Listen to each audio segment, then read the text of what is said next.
বাসর ঘরে নবজাতক শিশুকে কোলে নিয়ে জুবুথুবু হয়ে বসে আছে 15 বছরের মেয়ে নূরা। পুরো নাম নুসরাত জাহান নূরা। ওর কোলে শিশুটি পুত্র সন্তান। তখন থেকে ছেলেটি কেঁদে চলেছে, কিন্তু নূরা কিছুতেই কান্না বন্ধ করতে পারছে না।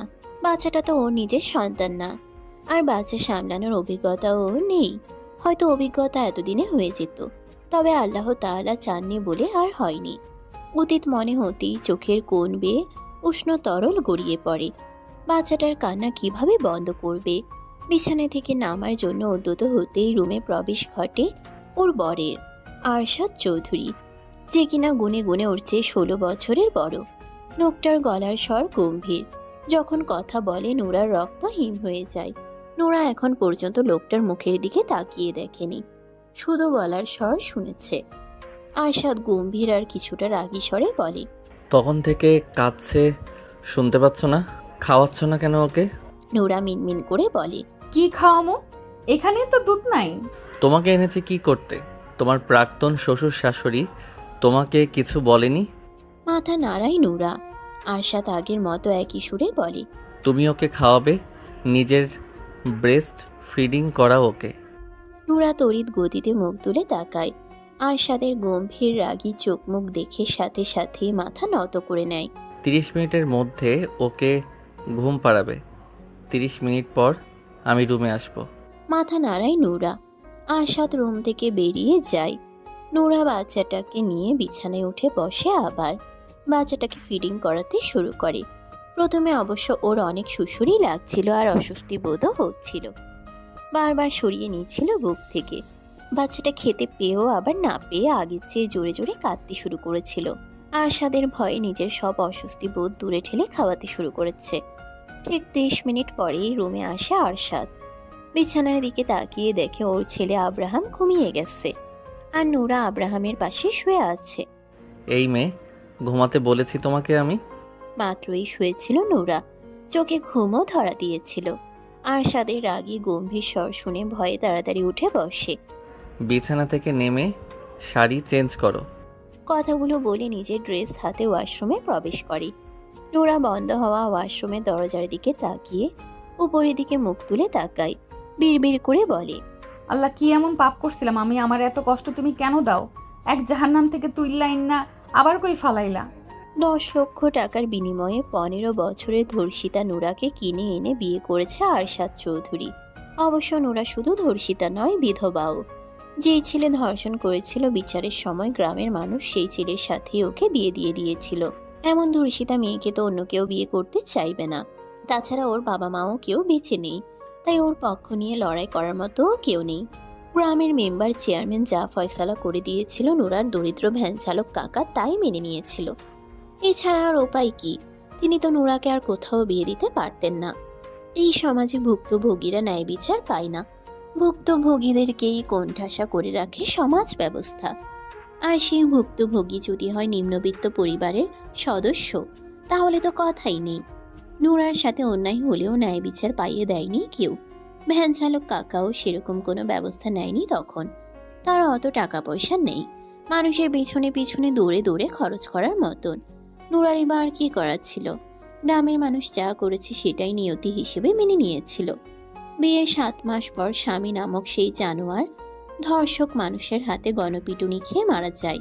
তখন নূরা 7 মাসের গর্ভবতী ছিল। স্বামী মারা যাওয়ার 3.5 মাস পর শ্বশুর শাশুড়ি মিলে ওকে 10 লক্ষ টাকার বিনিময়ে বিক্রি করে দিয়েছে আরশাদ চৌধুরীর কাছে। ওর ভাগ্যটা এত ভালো কেন? 14 বছর বয়সে এক পুরুষের লালসার শিকার হয়ে তার বউ হয়ে গিয়েছিল। 15 বছর বয়সে গর্ভবতী অবস্থায় আবার বিধবাও হয়ে গিয়েছিল। ভাগ্যের ফেরে আবারও 15 বছর বয়সে আরেক পুরুষের বউ হয়ে গেল আজ। এখানেও যে ভালো থাকবে না, সুখে থাকবে না, সেটা প্রথমেই বুঝতে পেরেছে। 10 লক্ষ টাকা দিয়ে কিনে এনে ওকে মোটেও রানী বানিয়ে রাখবে না আরশাদ, এটা বুঝতে পেরে গেছে নূরা। দেখা যাক ভাগ্যে এবার কি আছে। আরশাদ ওয়াশরুম থেকে বেরিয়ে এসে দেখে নূরা এখনো আগের মতোই দাঁড়িয়ে আছে। কিছুটা ধমকের সুরে বলে, এখনো দাঁড়িয়ে আছো কেন? 2 মিনিটের মধ্যে কাপড় চোপড় খুলে বিছানায় আসবে। কথাগুলো বলতে বলতে মেন লাইট অফ করে ড্রিম লাইট অন করে বিছানায় বসে। নূরা যেন বরফের মতো জমে গেছে।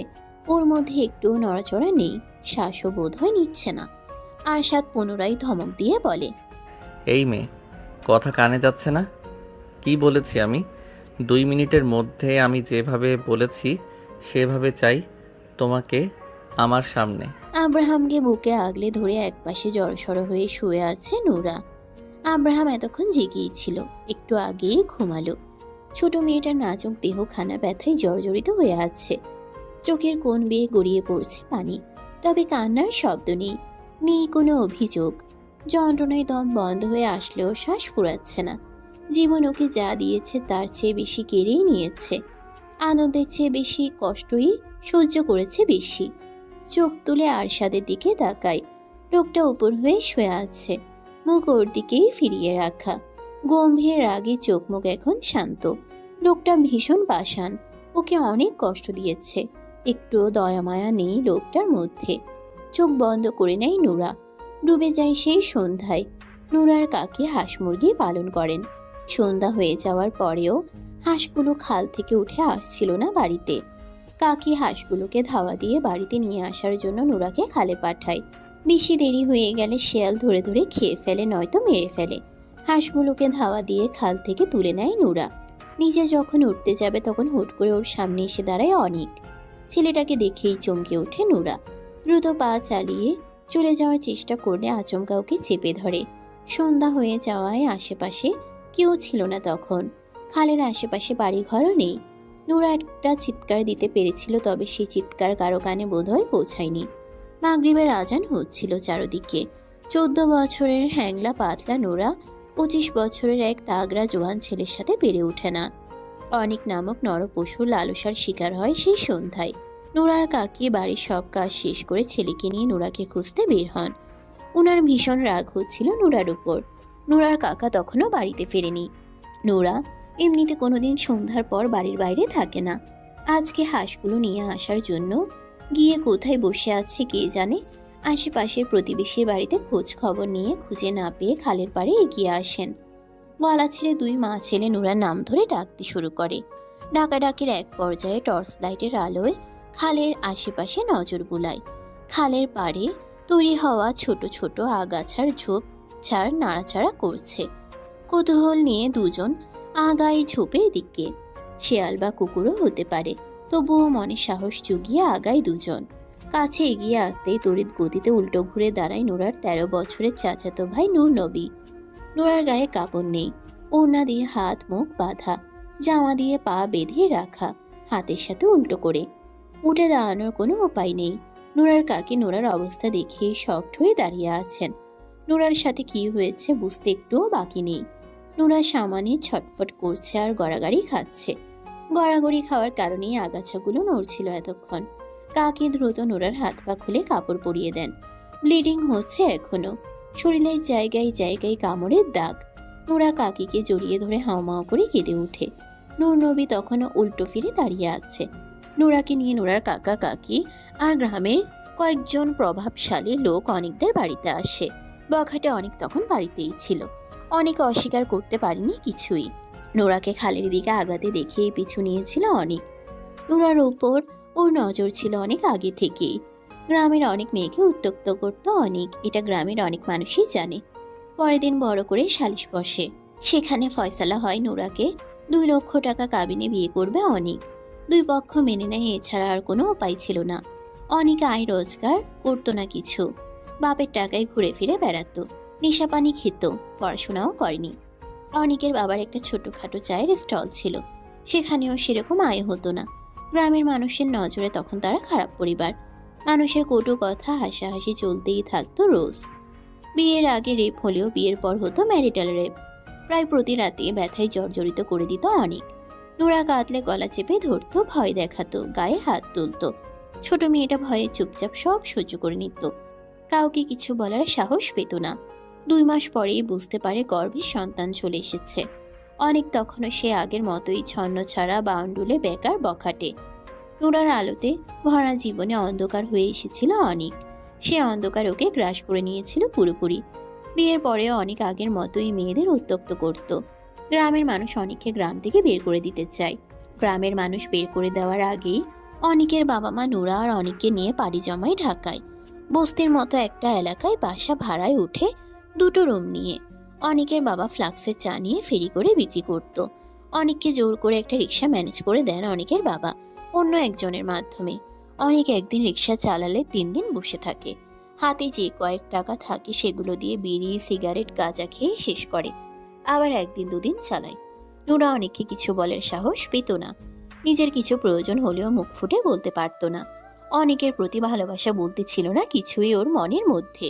যা ছিল তা শুধুই ঘৃণা রাগ আর ক্ষোভ। এভাবেই দিন আগাতে থাকে। নুরা তখন 7 মাসের গর্ভবতী। বিকেলে রান্নার প্রস্তুতি নিচ্ছিল। ওদের ঘরের দুয়ারে অনেক মানুষের ভিড় জমে যায়।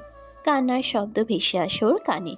রান্নাঘর থেকে বেরিয়ে আসে থাকার ঘরের সামনে। নজরে আসে অনেকের রক্তাক্ত নির্জীব দেহ।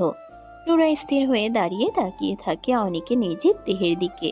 সেদিন ওর কাকিও এভাবেই স্থির হয়ে দাঁড়িয়ে তাকিয়েছিল ওর দিকে। অনেকের সাথে কি হয়েছিল, ওকে কেন মেরেছে, কে মেরেছে, কখনোই জানতে চায়নি নুরা। অনেকের মৃত্যুতে আয়োজন আহাজারি করে ওর কান্নাও আসেনি। 7 মাস একসাথে থাকলেও মন দেওয়া নেওয়া হয়নি দুজনের। দৈহিক চাহিদায় অনেক ওর কাছে আসতো, প্রয়োজন শেষে আবার দূরে ঠেলে দিত। অনেককে ভালোবাসার মতো কিছুই করেনি অনেক ওর জন্য। অনেক কোনো ভালো স্মৃতি দেয়নি ওকে। সবসময় নিজের ভোগের বস্তুর মতো দেখেছে আর ব্যবহার করেছে। এমন মানুষের প্রতি ভালোবাসা কিভাবে জন্মাবে? অনেকের জন্য কান্না না আসলেও নিজের সন্তানের জন্য কান্না আসছিল। ও এতিম, আর ওর সন্তানও দুনিয়ায় আসার আগেই এতিম হয়ে গেল। এতিমদের এই সমাজে কোনো দাম নেই। এই সমাজে এতিম মানে বোঝা। আশেপাশের অনেকেই বলাবলি করছিল, এটা কেমন বউ, জামাই মরে গেছে কিন্তু কাঁদে না কেন? কেউ তো আর জানে না ওর ছোট মনের ভেতর কত ক্ষত আর দুঃখ জমে আছে। সেই দুঃখ ভেদ করে অনেকের জন্য কান্না আসতে পারছে না ওর 2 চোখে। অনেককে গ্রামে নিয়ে দাফন করা হয়েছে। অনেকের একটা ছোট বোন আছে, বিয়ে হয়েছে অনেক আগে, তার 2টো সন্তানও আছে। অনেকের আর কোনো ভাই বোন নেই। অনেকের শোক কাটিয়ে ওঠার আগে অনেকের বাবা মা নুরাকে নিয়ে ঢাকায় ফিরে আসে। অনেকের বাবা মায়ের ঢাকায় থাকার আর কোনো দরকার নেই। বখাটে অনেক তো নেই মেয়েদের উত্ত্যক্ত করার জন্য। কয়েকজন কিছু টাকা পাবে তাদের কাছে, সেগুলো পরিশোধ করে গ্রামে ফিরে যাবে আবার। একা রুমে রাতে শুয়ে অনেকের কথা স্মরণ হতো নুরার। আশ্চর্য, যার মৃত্যুতেও ওর কান্না আসেনি, এখন তার অনুপস্থিতিতে তার শূন্যতা অনুভব করছে। অনেক আর আসেনি ওই রুমে। ওকে ঘুম থেকে টেনে তুলে ব্যথায় জর্জরিত করেনি, গলা চেপে ধরেনি, গালাগালি করেনি, গায়ে হাত তোলেনি। ওকে যন্ত্রণা দেওয়ার জন্য আর ফিরে আসেনি। সবাইকে মুক্তি দিয়ে চলে গিয়েছে সারা জীবনের জন্য। অনেকের মৃত্যুর 1.5 মাস পেরিয়ে যায়। নুরা শুনেছিল অনেককে গণপিটুনি দিয়ে মারা হয়েছে। রিক্সা চালাতে গিয়ে কোনো মেয়ের সাথে নাকি ঝামেলা করেছিল। অবশ্য এই ছেলের তো সুন্দরী মেয়ে দেখলে হুঁশ থাকতো না। বেশি কিছু জানার আগ্রহ দেখায়নি নুরা। নামাজ পড়ে অনেকের জন্য দোয়া করত। যতই হোক স্বামী ছিল তো। দুপুরে রান্নার শেষে গোসল করে নামাজ আদায় করে খাবার খায়। বিছানায় শোয়ার পর অনুভব করে পেটের ভেতর বাচ্চা নড়াচড়া করছে না। স্মরণ হয় আজ সকাল থেকেই খুব একটা নড়াচড়া করেনি। ডেলিভারির সময়ও প্রায় হয়ে এসেছে। গ্রামে কাকার বাড়িতে চলে যেতে চেয়েছিল, তবে ওর শ্বশুর শাশুড়ি রাজি হননি। ওনারও গ্রামে ফিরে যেতে চাইলেও আর যাননি, হয়তো আর যাবেনও না। বিকেলে শাশুড়িকে জানাই বাচ্চা নড়াচড়া করছে না দুপুর থেকে। সে গুরুত্ব না দিয়ে বলেছিলেন, মধ্যে মধ্যে বাচ্চা চুপচাপ থাকে, সমস্যা নাই, পরে আবার নড়াচড়া করব। কিন্তু ওর বাচ্চা আর নড়াচড়া করেনি। রাতে পেইন শুরু হয়। পরের দিন সকালে হাসপাতালে যাওয়ার পর মৃত বাচ্চা ডেলিভারি হয়। মেয়ে হয়েছিল। নুরা নিজের সন্তান হারিয়ে সেদিন কেঁদেছিল ভীষণ। পরে আবার আস্তে আস্তে নিজেই নিজের মনকে বুঝ দিয়েছে। এতিম হয়ে বেঁচে তাকাচ্ছে, না থাকাই ভালো। নানান চিন্তা মাথায় ঘুরঘুর করত। কেমন যেন পাগলের মতো অবস্থা হয়ে গিয়েছিল। ওর শাশুড়ি ওকেই দোষ দিত বাচ্চা মারা যাওয়ায়। নুরা নাকি ইচ্ছে করে মেরেছে ওর সন্তানকে, নিজের রাস্তা খালি করার জন্য। অন্য কাউকে বিয়ে করার জন্য যেন বাধা না থাকে, তাই বাচ্চাকে মেরেছে। নুরা কাকার বাড়িতে ফিরে যেতে চাইলেও ওর কাকা কাকি আগ্রহ দেখায়নি। যে বোঝা ঘাট থেকে নেমে গিয়েছে সে বোঝা আর ঘাড়ে তুলতে চায়নি। তারপর তারপর একদিন কিভাবে যেন আরশাদ চৌধুরী ওর খোঁজ পেয়ে গেল। তারপর টাকার বিনিময়ে চিরদিনের জন্য কিনে নিয়ে আসলো নিজের কাছে। আরশাদ চৌধুরী চাইলেই ধনী পরিবারের মেয়েকে বিয়ে করতে পারত, চাইলে অবিবাহিত সুন্দরী মেয়ে বিয়ে করতে পারত। আরশাদ চৌধুরী ভীষণ চালাক চতুর একজন মানুষ। সে জানে নুরাকে যেভাবে খুশি সেভাবেই নাচাতে পারবে। ও টু শব্দের বিপরীতে নুরা টু শব্দ করতে সাহস করবে না কোনোদিন। নুরা শোয়া থেকে উঠে ফ্রেশ হয়ে আসে। সারা অঙ্গে ব্যথা অনুভব করছে। মনে হচ্ছে কেউ যেন খুব মেরেছে ওকে। বিষণ্ণ হয়ে উদাস মনে সোফায় গায়ে নিয়ে বসে পড়ে। অনিকের বাবা মা ওকে পছন্দ করে না, ভালোবাসে না জানতো, কিন্তু টাকার বিনিময়ে এভাবে বিক্রি করে দেবে কল্পনাও করেনি। বিছানায় শুয়ে থাকা আরশাদের দিকে তাকায় আবার। আরশাদের প্রথম বউ কোথায়? এত ছোট বাচ্চা রেখে কোথায় গেছে? মারা গেছে নাকি বাড়িতেই আছে? আরশাদের পরিবারের সবাই কোথায়?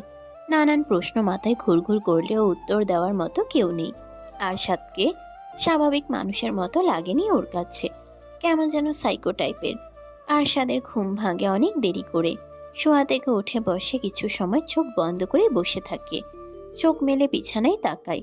নোরা বা আব্রাহাম কাউকেই দেখতে পায় না। পুরো রুমে নজর বুলায়। ব্যালকনির দরজা খোলা দেখতে পায়। এই মেয়ে, নোরা দ্রুত পায়ে রুমে প্রবেশ করে আব্রাহামকে নিয়ে। আমি যতক্ষণ রুমে থাকবো আমার সামনে থেকে নড়বে না, বেলকনিতেও যেতে পারবে না। আমার অনুমতি ব্যতীত এই রুমের বাইরে পা রাখবে না। গম্ভীর স্বরে বলে কথাগুলো। নোরা মাথা নাড়ায়। আর রাতে যা যা বলেছি মনে আছে? এবারেও মাথা নাড়ায় নোরা। আরশাদ রেগে বলে। মুখে বলতে কষ্ট হয়। নোরা কম্পিত স্বরে বলে। সব মনে আছে আর মনে থাকবে। সারাদিন পেরিয়ে রাত নেমে এসেছে আবার। নোরা নিজের ব্রেস্টে ব্যথা পাচ্ছে ভীষণ। ব্রেস্ট মিল্ক জমা হয়ে টনটন করছে এখন।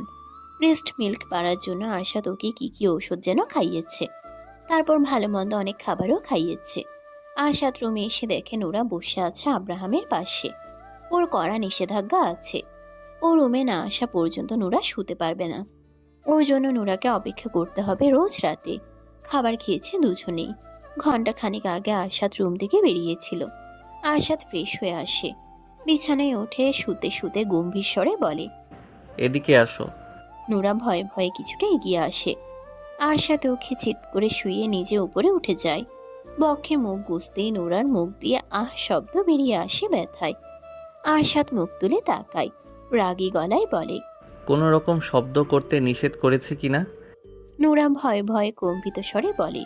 বুকে অনেক ব্যথা পাচ্ছি, ব্যথায় টনটন করছে এখন। আয়শাদ চোখ নামিয়ে বুকের দিকে নজর বুলায়। নোরা কিছু বুঝে ওঠার আগেই ডান হাত তুলে চাপ প্রয়োগ করে। প্রচণ্ড ব্যথায় আর্তনাদ বেরিয়ে আসে নোরার মুখ দিয়ে। আরশাদ রেগে চিবিয়ে চিবিয়ে বলে। এই মেয়ে, সাউন্ড করতে নিষেধ করেছি আমি? নোরা কেঁদে ফেলে। জড়ানো গলায় বলে। আপনি এমন করছেন কেন? আমি ব্যথা পাচ্ছি, আজকে ছেড়ে দিন আমাকে, আমি সহ্য করতে পারবো না আর। সাইকো পাষাণ পুরুষ কানে তোলে না নোরার কথা।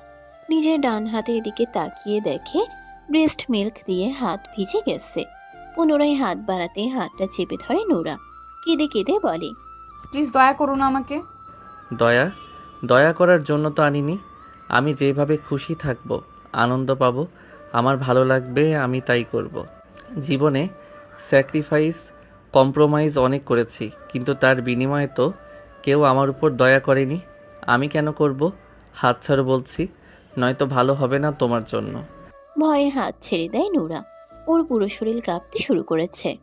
একদম এই ন্যাকা কান্না কাঁদবে না। প্লিজ আজকের রাতটা ছেড়ে দিন আমাকে। প্রশ্নই আসে না। সকালে নোরার ঘুম ভাঙে একটু দেরি করে। ঘুম থেকে উঠে দেখে আরশাদ নেই বিছানায়। আব্রাহাম গভীর ঘুমে রয়েছে। বিছানা ছেড়ে নেমে দাঁড়ায়। রাতে অনেক ভয় পেয়ে গিয়েছিল, কিন্তু আরশাদ ওর সাথে কিছু করেনি আর। ওর কান্না দিকে ছেড়ে দিয়েছিল। পরে আর রাগারাগিও করেনি। আব্রাহাম রাতে অনেকক্ষণ জেগেছিল। ঘুম ঘুম চোখে আব্রাহামকে কোলে নিয়ে বসেছিল নোরা। আর এই কারণেই সকালে ঘুম থেকে উঠতে দেরি হয়ে গেছে। বাথরুমে দরজার কাছে আসতেই বুঝতে পারে ভেতরে আরশাদ রয়েছে। ভেতর থেকে দরজা বন্ধ আর পানি পড়ার শব্দ পাওয়া যাচ্ছে। সরে এসে ড্রেসিং টেবিলের সামনে দাঁড়ায়। উস্কো খুস্কো ড্যামেজ চুলগুলোর খোপা খুলে চুল আঁচড়ে নেয়। পেছন ফিরতেই দেখে আরশাদ কোমরে টাওয়াল পেঁচিয়ে দাঁড়িয়ে আছে। আরশাদের গম্ভীর চোখমুখ দেখেই নোরা শুকনো ঢোক গিলে নেয়। হৃদয় স্পন্দন বেড়ে গেছে। ভয়ে বুকের ভেতর ধুকপুক করছে। আরশাদকে নিজের দিকে এগিয়ে আসতে দেখে গলা শুকিয়ে যায় আরো। সামনে থেকে সরবে নাকি দাঁড়িয়ে থাকবে বুঝতে পারছে না। সরলে যদি রেগে যায়, আবার না সরলেও যদি রেগে যায়, কোন দিকে যাবে নোরা? এমন অদ্ভুত একজন মানুষের সাথে এক ছাদের নিচে একসাথে কিভাবে বসবাস করবে নোরা? অনেক যত খারাপই থাকুক, এই আরশাদ চৌধুরীর মতো ছিল না। সামনে থেকে সরবে নাকি এভাবেই মূর্তির মতো দাঁড়িয়ে থাকবে? চিবিয়ে চিবিয়ে বলা কথাগুলো শুনে দ্রুত সরে দাঁড়ায় নূরা। আরশাদ ড্রেসিং টেবিলের সামনে এসে দাঁড়ায়। নূরা আর দেরি করল না, দ্রুত পায়ে বাথরুমে প্রবেশ করে। এই লোকের সামনে দাঁড়িয়ে থাকার চেয়ে বাথরুমে গিয়ে বসে থাকা ভালো। বেশ অনেকক্ষণ পর বাথরুম থেকে বেরিয়ে আসে নূরা। আরশাদ ফর্মাল ড্রেস পরে রেডি হয়ে বসে আছে বিছানায়। নূরা বের হতেই আগুন চোখে তাকায়। ওর চাহনি দেখেই নোরার আত্মা খাঁচা ছাড়া। আরশাদ গম্ভীর অথচ রাগী স্বরে বলে, ফ্রেশ হতে কতক্ষণ লাগে? সারা জীবন বাথরুমেই বসে থাকার প্ল্যান করেছিলে নাকি? নোরা কিছু বলে না। টেবিলের উপর খাবার রাখা আছে, খেয়ে নেবে। আমি এখন বের হব, ফিরবো দুপুরে। আব্রাহামকে দেখে রাখবে, ওকে কাঁদালে খবর আছে তোমার। নোরা চুপচাপ শোনে সব কথা। আব্রাহাম আরশাদ বসা থেকে উঠে দাঁড়ায়। ধূপধাপ পা ফেলে দরজার কাছে এগিয়ে যায়। আবার পেছন ফিরে তাকিয়ে বলে, মনের ভুলেও রুমের বাইরে বের হলে পা কেটে ফেলবো আমি। বের হব না। মনে থাকে যেন। থাকবে। আরশাদ বেরিয়ে চলে যায় দরজা ভিজিয়ে দিয়ে।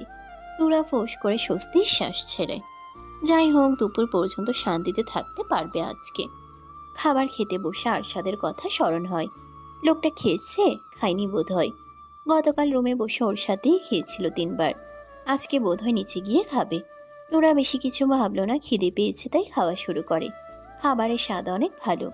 আর এইসব খাবার আগে কোনোদিন খায়নি নোরা। এমন দামি দামি খাবার খাওয়ার মতো ভাগ্য ওর ছিল নাকি কোনোদিন। কাকির সংসারে কাকি যা দিত তাই খেত। শাশুড়ির সংসারেও শাশুড়ি যা খেতে দিত তাই খেত। এই বাড়িতেও যা দেয় তাই খায়, কিন্তু ওর খাওয়া শেষ হয় আর আব্রাহাম ঘুম থেকে উঠে যায়। নোরা দ্রুত হাত ধুয়ে পানি খেয়ে বিছানায় উঠে আসে। আব্রাহামের গায়ের উপর থেকে ব্ল্যাঙ্কেট সরিয়ে নেয়। কাপড় চোপড় পরিবর্তন করে কোলে তুলে নেয়। বাচ্চার যত্ন কিভাবে করতে হয় নোরার জানা নেই। যেভাবে নিজে পারছে সেভাবেই করছে বিয়ের রাত থেকে। দুপুরে ফেরার কথা থাকলেও আরশাদ ফেরে সন্ধ্যার পর। ক্লান্ত শরীরে রুমে প্রবেশ করতেই দেখে নোরা আব্রাহামকে কোলে নিয়ে বসে আছে বিছানায়। নোরা একবার চোখ তুলে তাকিয়ে সাথে সাথেই চোখ নামিয়ে নেয় আবার। আরশাদকে ভীষণ ক্লান্ত দেখাচ্ছে। সারাদিন কি খায়নি নাকি? আরশাদ দুজনের দিকে তাকিয়ে থাকে কিছু সময়। মুখে কিছু না বলে হাতের ঘড়ি খুলে গায়ের শার্ট খুলে ফেলে। পকেট থেকে ফোন আর ওয়ালেট বের করে বেড খুলে রেখে দেয়। টাওয়ালটা হাতে নিয়ে ধূপধাপ পা ফেলে বাথরুমে প্রবেশ করে। এখান থেকে এখানে একটু আস্তে ধীরেও তো যাওয়া যায়। বেশ সময় নিয়ে গোসল করে বাথরুম থেকে বের হয় আরশাদ। ক্লান্ত চোখ মুখ এখন একটু সতেজ লাগছে। ট্রাউজার পরে বিছানার কাছে এগিয়ে আসে। নোরার সামনে বসতেই নোরার শ্বাস প্রশ্বাস বন্ধ করে নেয়। শ্বাস নেওয়ার শব্দ শুনে যদি রেগে যায়। নিজের বলিষ্ঠ হাত দুটো বাড়িয়ে নোরার কোল থেকে আব্রাহামকে নিজের কোলে তুলে নেয় আরশাদ। নোরা ভয়ে ভয়ে একটু পিছিয়ে যায়। আরশাদ চোখ তুলে তাকাতেই স্থির হয়ে বসে রইল আবার। আরশাদ ছেলের গায়ের জামা তুলে ভালোভাবে খেয়াল করে। নোরার দিকে তাকিয়ে বরাবরের মতো গম্ভীর স্বরে বলে, ওর গায়ে বেবি ওয়েল দিয়ে দাওনি? দুপুরে গোসল করানোর পরে দিয়েছিলাম। তারপর আর দাওনি না। কেন? জোরে কথা শুনে চমকে ওঠে নোরা। ভয়ে ভয়ে আরশাদের মুখের দিকে তাকিয়ে সাথে সাথে মাথা নত করে নেয় আবার। কম্পিত স্বরে বলে, দুপুরে দিছিলাম, এই জন্যই আর দেই নাই। এই ভাষায় আমার সামনে কথা বলতে নিষেধ করেছিলাম আমি। ভুল হয়ে গেছে, আর বলবো না। এক ভুল কতবার হয়? আর হবে না। ওয়েল মেসেজ করনি কেন? ত্বক কেমন খসখসে হয়ে গেছে, চোখে দেখনি? কিভাবে বাচ্চার যত্ন নিতে হয় জানো না? না। এর আগে কোনো বাচ্চার যত্ন নাওনি? না। কাউকে নিতেও দেখনি? না। ওর পুরো শরীর ওয়েল ম্যাসাজ করো এখনই। বিছানায় শুয়ে দেয় আব্রাহামকে। নোরা বেবি অয়েলের বোতল নিয়ে আসে। আব্রাহামের গায়ের পোশাক খুলে অয়েল ম্যাসাজ করতে শুরু করে। এটা কিভাবে করছো? কিভাবে করব? কিচ্ছু পারো না দেখছি। নোরা চুপ হয়ে থাকে। আরশাদ দেখিয়ে দেয় কিভাবে অয়েল ম্যাসাজ করতে হবে। ডক্টরের কাছ থেকে বেবিকে অয়েল ম্যাসাজ কিভাবে করতে হবে তা শিখেছিল আরশাদ। তোমার তো কেউ নেই তাই না? নোরা মুখ তুলে তাকায়। পুনরায় অয়েল ম্যাসাজ করতে করতে বলে, কাকা কাকি আর 2 কাকাতো ভাই বোন আছে। তোমার বাবা মায়ের কি হয়েছিল? ঘরে আগুন লেগে মারা গিয়েছিল। তখন তুমি কতটুকু ছিলে? 3-4 বছরের মনে হয়। তুমি বাঁচলে কিভাবে? নোরা মুখ তুলে তাকায় আবার। ও, আমাদের ছনের ঘর আসিল, উপরের চাল আসিল টিনের আর বেড়া আসিল ছনের। ওই দিন আমি দাদির কাছে ছিলাম, আব্বা আম্মা ঘরে ঘুমিয়েছিল। রাতে কেমনে জানি আগুন ধরে যায়, আর আব্বা আম্মা বের হতে পারে নাই, আগুনে পুইরা মুইরে গেছে। আরশাদ আর কোনো প্রশ্ন করে না, চুপচাপ থাকে কিছুক্ষণ, তারপর আবার বলে। তুমি প্রেম করে বিয়ে করেছিলে তাই না? চমকিত নয়নে তাকায় নুরা। কথা বলছো না কেন? এ কথা আপনারে কে বলছে? আমার সামনে শুদ্ধ ভাষায় কথা বলতে বলেছি, এইসব আঞ্চলিক ভাষায় কথা বলবে না আমার সামনে। প্রেম করে বিয়ে করেছি কে বলেছে আপনাকে? অ্যারেঞ্জ ম্যারেজ ছিল? না। Love marriage? না। অ্যারেঞ্জ ম্যারেজ না, আবার লাভ ম্যারেজও না, তাহলে বিয়ে হয়েছিল কিভাবে? নুরা চুপ হয়ে থাকে। ও মোটেও এসব কথা মুখ দিয়ে বের করতে চায় না। তেলের বোতল রেখে আব্রাহামকে পাতলা গেঞ্জি পরিয়ে দেয়, নরম কাপড়ে আচ্ছাদিত করে কোলে তুলে নেয়। আমি কিছু জিজ্ঞেস করেছি, উত্তর দাও। আপনি পুরনো কথা কেন শুনতে চাইছেন? বলো তুমি। নুরা বুঝতে পারছে না বলে আর উপায় নেই, বলতেই হবে। মাথা নত করে আব্রাহামের মুখের দিকে তাকিয়ে বলতে শুরু করে সেদিন সন্ধ্যা থেকে পরের দিন বিয়ে হওয়া পর্যন্ত সকল ঘটনা।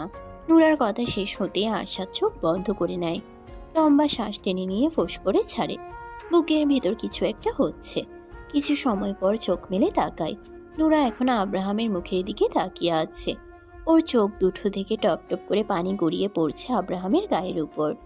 আরশাদ পুনরায় গম্ভীর স্বরে বলে, বিয়ের পর থেকে শেষ পর্যন্ত বলো, কোনো কিছু যেন বাদ না পড়ে। নুরা নিচের দিকে দৃষ্টি রেখেই শুরু থেকে শেষ পর্যন্ত খুলে বলে সব। ওর হেঁচকি উঠে গেছে। আরশাদ হাত বাড়িয়ে ছেলেকে কোলে তুলে নেয়, ক্ষুব্ধ স্বরে বলে, ওই দুজন আমাকে মিথ্যে বলেছে তাহলে? নুরা চোখের পানি মুছে মুখ তুলে তাকায়। আরশাদের কথাগুলো বুঝতে পারেনি বোধ হয়। কে মিথ্যে বলেছে এটা জিজ্ঞেস করার সাহস হচ্ছে না ওর। আরশাদ আবার বলে, তুমি মিথ্যে বলেছো না তো আমাকে? নুরা দ্রুত দুদিকে মাথা নাড়ায়। আমি কিন্তু মিথ্যে একদম সহ্য করতে পারি না। খোঁজ নিয়ে যদি জানতে পারি তুমি আমাকে মিথ্যে বলেছো, তাহলে তোমার কি অবস্থা করব কল্পনাও করতে পারবে না। আমি মিথ্যে বলিনি আপনাকে। এত কিছু হওয়ার পরেও তুমি কেন তোমার কাকার বাড়িতে ফিরে যাওনি? ফিরে যেতে চেয়েছিলাম, কিন্তু কাকা কাকি নিতে চাইনি। ঘাট থেকে নেমে যাওয়া বোঝার ঘাড়ে তুলতে চাইনি। আমাকে অনেকের বাবা মার সাথেই মানিয়ে নিয়ে থাকতে বলেছিল। যাও, মুখ ধুয়ে আসো। নুরা বিছানা থেকে নেমে বাথরুমে প্রবেশ করে। বাথরুমে প্রবেশ করেই শব্দ করে কেঁদে ওঠে, দ্রুত নিজের মুখ নিজেই চেপে ধরে কান্নার শব্দ বন্ধ করার জন্য। রুমে বসে থাকা আরশাদ নুরার কান্না স্পষ্ট শুনতে পেয়েছে। এতক্ষণ ওর সামনে বসে থাকায় কাঁদতে পারছিল না। বসা থেকে উঠে ছেলেকে কোলে নিয়ে রুম থেকে বেরিয়ে যায়। নুরা বাথরুম থেকে বেরিয়ে হাত মুখ মুছে নেয়। আরশাদ রুমে নেই এখন। বাথরুম থেকে বের হতে কি বেশি দেরি করে ফেলেছে? আরশাদ কি রাগারাগি করবে ওর উপর? মনে মনে ভয় পাচ্ছে নুরা।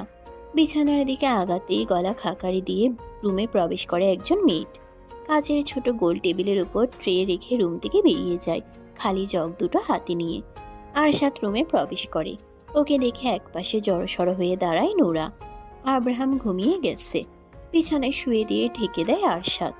সোজা হয়ে দাঁড়িয়ে নুরার দিকে তাকাতেই নুরা মাথা নিচু করে নেয়। খিদে পেয়েছে আমার। নুরা চোখ তুলে একবার তাকিয়ে টেবিলের কাছে এগিয়ে আসে। দুটো প্লেট সোজা করে খাবার বেড়ে নেয়। মিট নক করে অনুমতি নিয়ে রুমে প্রবেশ করে। পানির জগ দুটো রেখে চলে যায় সাথে সাথেই। আরশাদ চেয়ার টেনে বসে খাবার খাওয়ার জন্য। কাজের চাপে দুপুরে খাওয়ার সময় পায়নি, আর ওর খেতেও ইচ্ছে হয়নি। খেতে বসছো না কেন? দ্রুত চেয়ারে বসে পড়ে নুরা। প্লেটের দিকে দৃষ্টি রেখে খাওয়া শুরু করে। খাওয়ার ফাঁকে ফাঁকে আরশাদের কিছু লাগবে কিনা জিজ্ঞেস করে তুলে দেয় প্লেটে। খাওয়া শেষে আরশাদ রুম থেকে বেরিয়ে যায়।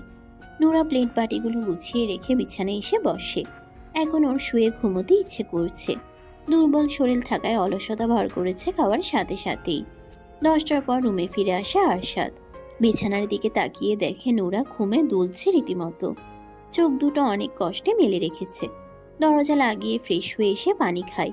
রুমের মেইন লাইট অফ করে ড্রিম লাইট অন করে, তারপর বিছানায় উঠে বসে। আরশাদকে রুমে ফিরে আসতে দেখে নুরার ঘুমটুম সব পালিয়ে গেছে। আমার দিকে ঘুরে বসো। আরশাদের রাশভারী গম্ভীর স্বর শুনে নুরার ভিতর পর্যন্ত কেঁপে ওঠে। এতটা গম্ভীর হয়ে কেউ কিভাবে কথা বলতে পারে? নুরা ঘুরে বসে। আরশাদ আব্রাহামের দিকে দেখিয়ে বলে। ওর নাম কি? আব্রাহাম চৌধুরী। ওর বাবার নাম? নোরা মুখ তুলে তাকায়। এমন অদ্ভুত প্রশ্নগুলো কেন করছে ওকে? ওর বাবার নাম কি? আরশাদ চৌধুরী।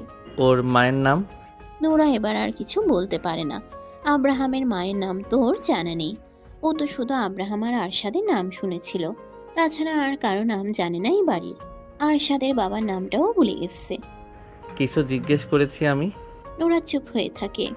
আরশাদের মেজাজ আরও গরম হতে শুরু করে। চিবিয়ে চিবিয়ে বলে। আব্রাহাম কি হয় তোমার? নোরা ভয় পেলেও চুপ হয়ে আছে। কি বলবে মাথায় আসছে না কিছু। ভয়ে বোধ বুদ্ধি লোপ পেয়েছে। আমি কে হই তোমার? স্বামী। তাহলে আমার ছেলে কি হবে তোমার? ছেলে। ও কার পেট থেকে হয়েছে? নোরা আবার চুপ হয়ে থাকে। আরশাদ মেজাজ হারিয়ে নোরার চোয়াল চেপে ধরে মুখের দিকে তুলে বলে। আব্রাহাম আমার আর তোমার ছেলে। ওর বাবা আমি আর মা তুমি। ও তোমার পেট থেকে হয়েছে। কার পেট থেকে হয়েছে? নোরা ভয়ে ভয়ে কম্পিত স্বরে বলে। আমার। ওর মা কে? আমি। ওর বাবা মা কে? আমি আর আপনি। হ্যাঁ, সারা জীবন মনে থাকে যেন এই কথাগুলো। আমরা আসল সত্যি জানলেও পুরো দুনিয়া জানবে ও তোমার পেট থেকে হয়েছে। ওর আসল বাবা মা আমরা, বুঝতে পেরেছো? হ্যাঁ। আরশাদ নোরার চোয়াল ছেড়ে দেয়। এক টানে শুয়ে দেয় বিছানায়। মুহূর্তেই নিজে উঠে যায় নোরার উপরে। ঘাড়ে মুখ বুঝতে পারে নোরা নাক টানছে। বিরক্তিতে মুখ তুলে তাকিয়ে রাগী স্বরে বলে। কি হয়েছে? ছেড়ে দিন আমাকে। গতকাল কি বলেছিলে মনে নেই? বুকে ব্যথা পাচ্ছি। কথা বলতে বলতে কেঁদে ফেলে নোরা। নোরার কান্না দেখে ওর বুকের উপর থেকে নেমে আসে আরশাদ। বিরক্তি নিয়ে বলে। ফ্যাস ফ্যাস করে কাঁদা বন্ধ করো, নয়তো মুখের ভেতর কাপড় গুজে দিব।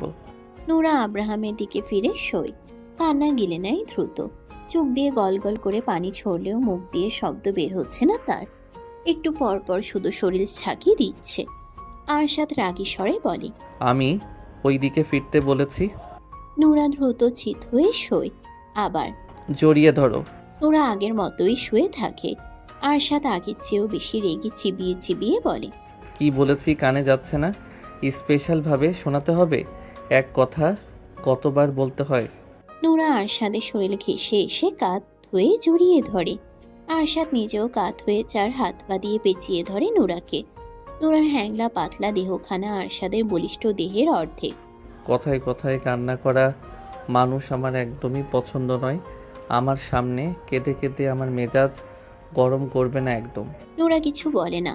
ওর ইচ্ছে করছে আরশাদকে নিচের কাছ থেকে ঠেলে সরিয়ে দিতে। অস্বস্তি হচ্ছে, হাঁসফাঁস লাগছে, দম বন্ধ হয়ে আসছে। এই বাহুবন্ধন থেকে মুক্ত হতে পারলেই ভালো লাগতো। সময় গড়ানোর সঙ্গে সঙ্গে নোরা ঘুমিয়ে যায় আরশাদের বুকে মুখ গুজে।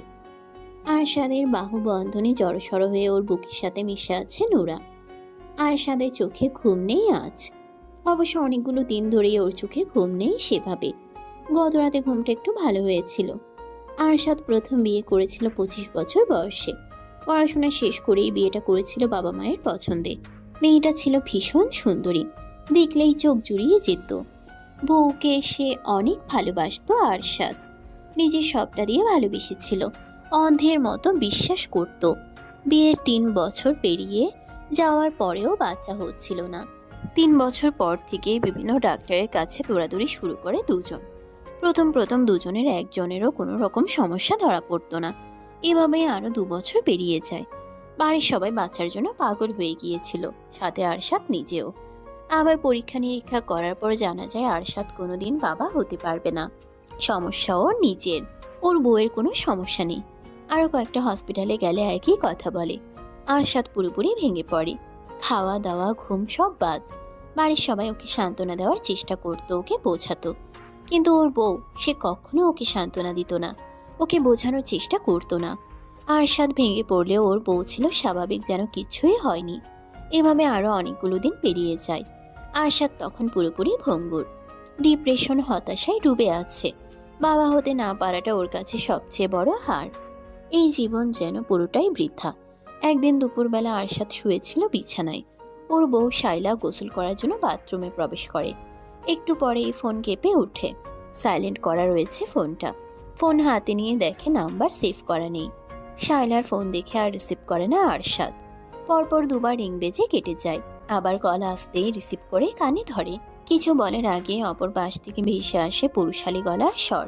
কথা বলতে গিয়েও থেমে যায় আরশাদ।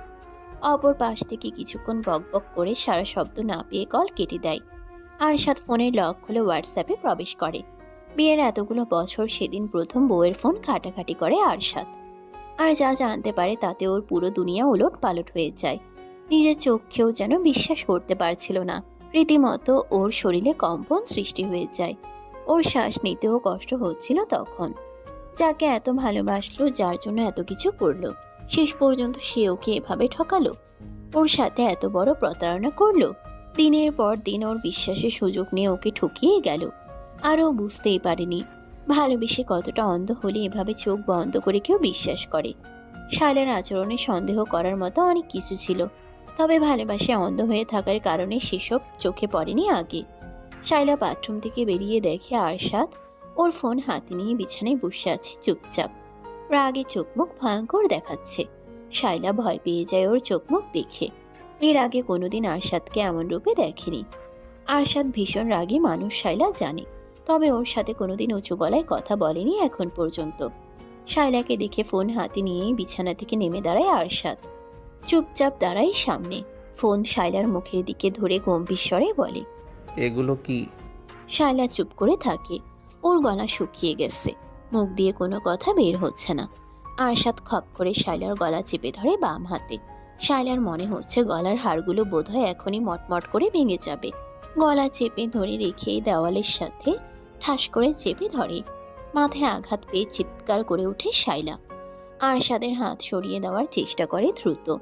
আরশাদ ক্ষুব্ধ হয়ে বলে, কেন করলি আমার সাথে এরকম? তোর জন্য কি করিনি আমি? কোন জিনিসটা দেইনি তোকে? তোকে কম ভালোবেসেছিলাম? বল, কেন করলি আমার সাথে এরকম? শায়লা কিছু না বলে আরশাদের হাত সরানোর চেষ্টায় ব্যস্ত। ভালো যদি নাই বাসিস তাহলে বিয়ে করেছিস কেন? বল, কেন বিয়ে করেছিস? কেন অভিনয় করলি আমার সাথে? বিয়ের আগে যখন বারবার জিজ্ঞেস করলাম তখন মিথ্যে কেন বলেছিলি? মুখ খোল, নয়তো তোকে জানে মেরে ফেলবো আজ। আরশাদের চিৎকারে বাড়ির সবাই উপস্থিত হয়ে গেছে ওর রুমে। যেভাবে শায়লার গলা চেপে ধরে আছে, এভাবে আরেকটু সময় থাকলে শায়লা মারা যাবে। যাকে পাগলের মতো ভালোবাসে তাকে এভাবে মারার কারণ কেউ বুঝতে পারছে না। সন্ধ্যার পরপর বাড়িতে প্রবেশ করে আরশাদ। দুপুরের আগে হিতাহিত জ্ঞান হারিয়ে শায়লাকে মেরে ধরে ফেলে রেখে বাড়ি থেকে বেরিয়ে গিয়েছিল নিজের আগের সব রিপোর্টগুলো নিয়ে। শায়লাকে কেন মেরেছে, শায়লা কি করেছে, কাউকে কিছু বলেনি। কারো কোনো প্রশ্নের উত্তরও দেয়নি। ওর এমন খ্যাপা রাগ দেখে কেউ বেশি কিছু জিজ্ঞেস করার সাহসও করেনি। হসপিটালে গিয়ে আগে ডক্টর দেখিয়েছে। নতুন রিপোর্ট দেখে ডক্টর জানিয়েছেন আরশাদের কোনো সমস্যা নেই, ও বাবা হতে পারবে। আগের সব রিপোর্ট ফেক।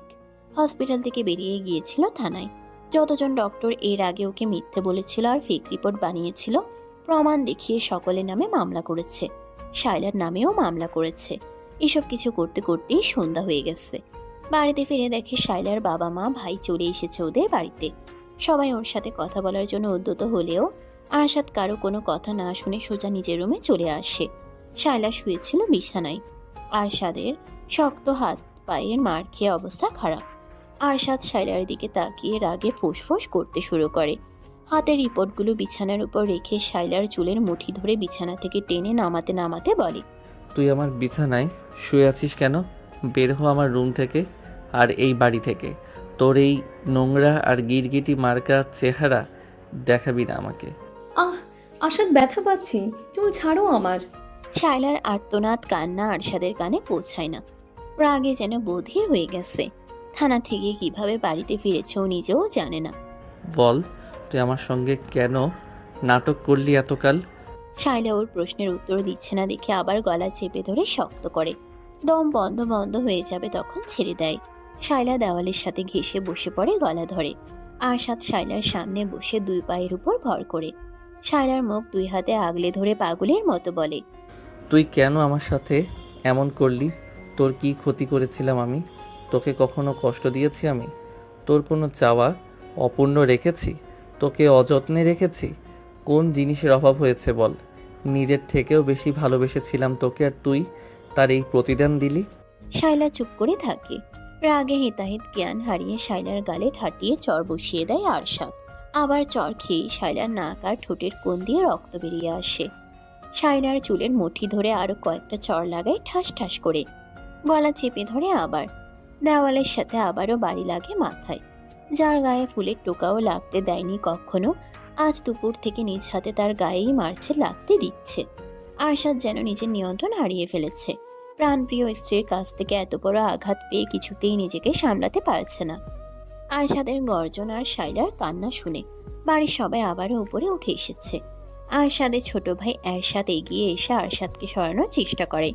আরশাদ ওকে এক ঝটকায় ফেলে দেয় নিচে। বাড়ির সবাই এগিয়ে এসে আরশাদকে টেনে সরিয়ে নেয়। আরশাদ সকলের কাছ থেকে নিজেকে ছাড়ানোর জন্য ধস্তাধস্তি করতে করতে গর্জন করে বলে, ছাড়ো আমাকে, ওকে আজকে আমি খুন করে ফেলবো। আরশাদের বাবা ছেলেকে শান্ত করার চেষ্টা করে বলেন, কি হয়েছে? তুমি এমন করছো কেন? শায়লা কি করেছে? এই মহিলা এতগুলো দিন ধরে আমাকে ঠকাচ্ছে। ওর উপরে এক আর ভেতরে আরেক। ও অন্য এক ছেলেকে ভালোবাসে বিয়ের আগে থেকেই। এখনও সেই ছেলের সাথে পরকীয়া কন্টিনিউ রেখেছে। আমার কোনো সমস্যা নেই। এই নষ্ট মহিলা ডাক্তারদের আগেই টাকা খাইয়ে রাখতো, সেজন্য ডাক্তাররা ফেক রিপোর্ট বানাতো আর মিথ্যে বলতো। এই জন্যই ও সবসময় ওর পরিচিত ডাক্তারদের কাছে যেতে চাইতো। পাগলের মতো কি বলছে এসব? আমি পাগলই হয়ে গেছি এখন। ওকে খুন করব আমি, তবেই শান্তি পাবো। কোনো কিছু ভুল বোঝাবুঝি হয়েছে, মাথা ঠান্ডা করো আগে। আরশাদ সকলের কাছ থেকে নিজেকে ছাড়িয়ে নেয়। পকেট থেকে শাইলার ফোন বের করে একের পর এক পিক বের করে সকলকে দেখাতে শুরু করে। চ্যাট বক্সে থাকা সুশীল অশ্লীল চ্যাট বের করে দেখায় সকলকে। ভয়েস রেকর্ডগুলো শোনায়। ঘৃণায় সকলের চোখ মুখ পরিবর্তন হয়ে গেছে। শাইলার বাবা মা ভাই মাথা নিচু করে নিয়েছে। আরশাদ রাগে ফেটে পড়ছে। রাগের কারণে থরথর করে কাঁপছে ওর পুরো শরীর। পুনরায় শাইলার সামনে বসে বলে, কথা বলছিস না কেন? বল, কেন আমার সাথে এত বড় নাটক করলি? কেন আমার বিশ্বাস নিয়ে খেললি? আমাকে কেন ঠকালি? মুখ খোল, নয়তো তোর জিহ্বা টেনে ছিঁড়ে ফেলবো আমি। শাইলা কান্না করতে করতে নিচের দিকে তাকিয়ে বলতে শুরু করে, আমি বিয়ের আগে থেকে নিশানকে ভালোবাসি। আমাদের বিয়ের 1 মাস আগে ওর সাথে ব্রেকআপ হয়ে যায়। তাই জেদের বশে আমিও বিয়ে তো অমত করিনি। সব কিছু ঠিকঠাকই চলছিল। আমাদের বিয়ের 2 বছর পর নিশানের সাথে যোগাযোগ হয় আবার। নিশান নিজে থেকেই যোগাযোগ করেছিল। ও আমার লাইফে ফিরতে চাইছিল আবার। আমিও কেন যেন না করতে পারিনি। ফোনেই কথা হতো আমাদের। এর মধ্যে তুমি বাচ্চার জন্য পাগল হয়ে ওঠো। 3 বছর পরেও যখন বাচ্চা হচ্ছিল না, তখন ডক্টর দেখাতে শুরু করো। তখন আমি লুকিয়ে লুকিয়ে মেডিসিন নিতাম যেন বাচ্চা না হয়। এর মধ্যে আরও অনেক কিছু ঘটে যায়। নিশান আমাকে হসপিটাল আর ডক্টরের নাম বলে দিত আগেই। আমিও তোমাকে নিয়ে তাদের কাছেই যেতাম। আরশাদ শাইলার চোয়াল শক্ত করে চেপে ধরে চিবিয়ে চিবিয়ে বলে, এতই যখন ভালোবাসিস তাহলে যাসনি কেন? কেন এত নাটক করলি? তোকে তো সব রকম ফ্রিডম দেওয়া হয়েছিল, চাইলেই চলে যেতে পারতি। যাসনি কেন? শাইলা চুপ করে থাকে। আরশাদ আবার বলে, আমার টাকায় খাবি, পরবি আর অন্যের সঙ্গে রঙ্গলীলা করবি, তাই না? তুই কি ভেবেছিস তোর চালাকি আমি ধরতে পারবো না? আমি বুঝতে পেরে গেছি তুই কেন আমাকে ছেড়ে এখনও যাসনি। ওই বাড়িটার জন্য, তাই না? বাড়িটা তোর নামে লিখে দিলেই তুই আমাকে ছেড়ে চলে যেতি। কি আমি ঠিক বলছি না? শাইলা এবারেও চুপ করে থাকে। বিয়ের 1 বছর পরেই আরশাদ নিজেদের জন্য আলাদা একটা বাড়ি তৈরি করার সিদ্ধান্ত নেয়। বাড়িটা যেখানে হবে সেই জমি শহর থেকে একটু দূরে।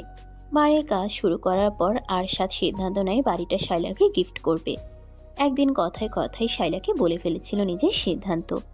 বাড়ির আনুমানিক খরচ কত হবে জিজ্ঞেস করায় আরশাদ জানিয়েছিল বাজেট 10 কোটি টাকা, এর কম বেশিও হতে পারে। শাইলা হিসেব করে দেখেছিল বাড়ির জমি সহ পুরো বাড়ির দাম প্রায় 20 কোটি টাকা। আর এই বাড়ির লোভী শাইলা এতগুলো দিন ধরে আরশাদের সাথেই আছে। বাড়িটা ওর নামে লিখে দিলেই আরশাদের কপালে লাথি দিয়ে চলে যাবে নিশানের কাছে। বাড়ির কাজ কমপ্লিট হয়। পুরো বাড়ি ফার্নিচার দিয়ে সাজানো হয় আরশাদের পছন্দসই। 1 মাস পর শাইলার জন্মদিন। সেদিনই বাড়িটা শাইলার নামে লিখে দিতে চেয়েছিল আরশাদ, কিন্তু তার আগে আজকে সবকিছু জানতে পেরে গেছে। ভাগ্যিস আগেই জানতে পারলো, নয়তো আরশাদের এত বছরের পরিশ্রম হাতিয়ে নিয়ে আরেকজনের হাত ধরে চলে যেত সুখে সংসার করার জন্য। আরশাদ গত 5 বছরে আলাদাভাবে যতটুকু আয় করেছিল সবটা খরচ করেছে বাড়ি করার পেছনে। বাবার বিজনেসের টাকা নিজের বাড়ির পেছনে খরচ করেনি। আরশাদ 6 বছরে বাবার বিজনেস অনেক দূর এগিয়ে নিয়ে এসেছে। দেশ পেরিয়ে বিদেশেও ছড়িয়ে পড়েছে ওদের বিজনেস। বাবার বিজনেস বাদেও নিজে আলাদাভাবে শেয়ারে বিজনেস চালু করেছে স্পেনে। পড়াশোনার জন্য সেখানে ছিল এবং বিজনেস পার্টনারদের সঙ্গে পরিচয় হয়েছিল।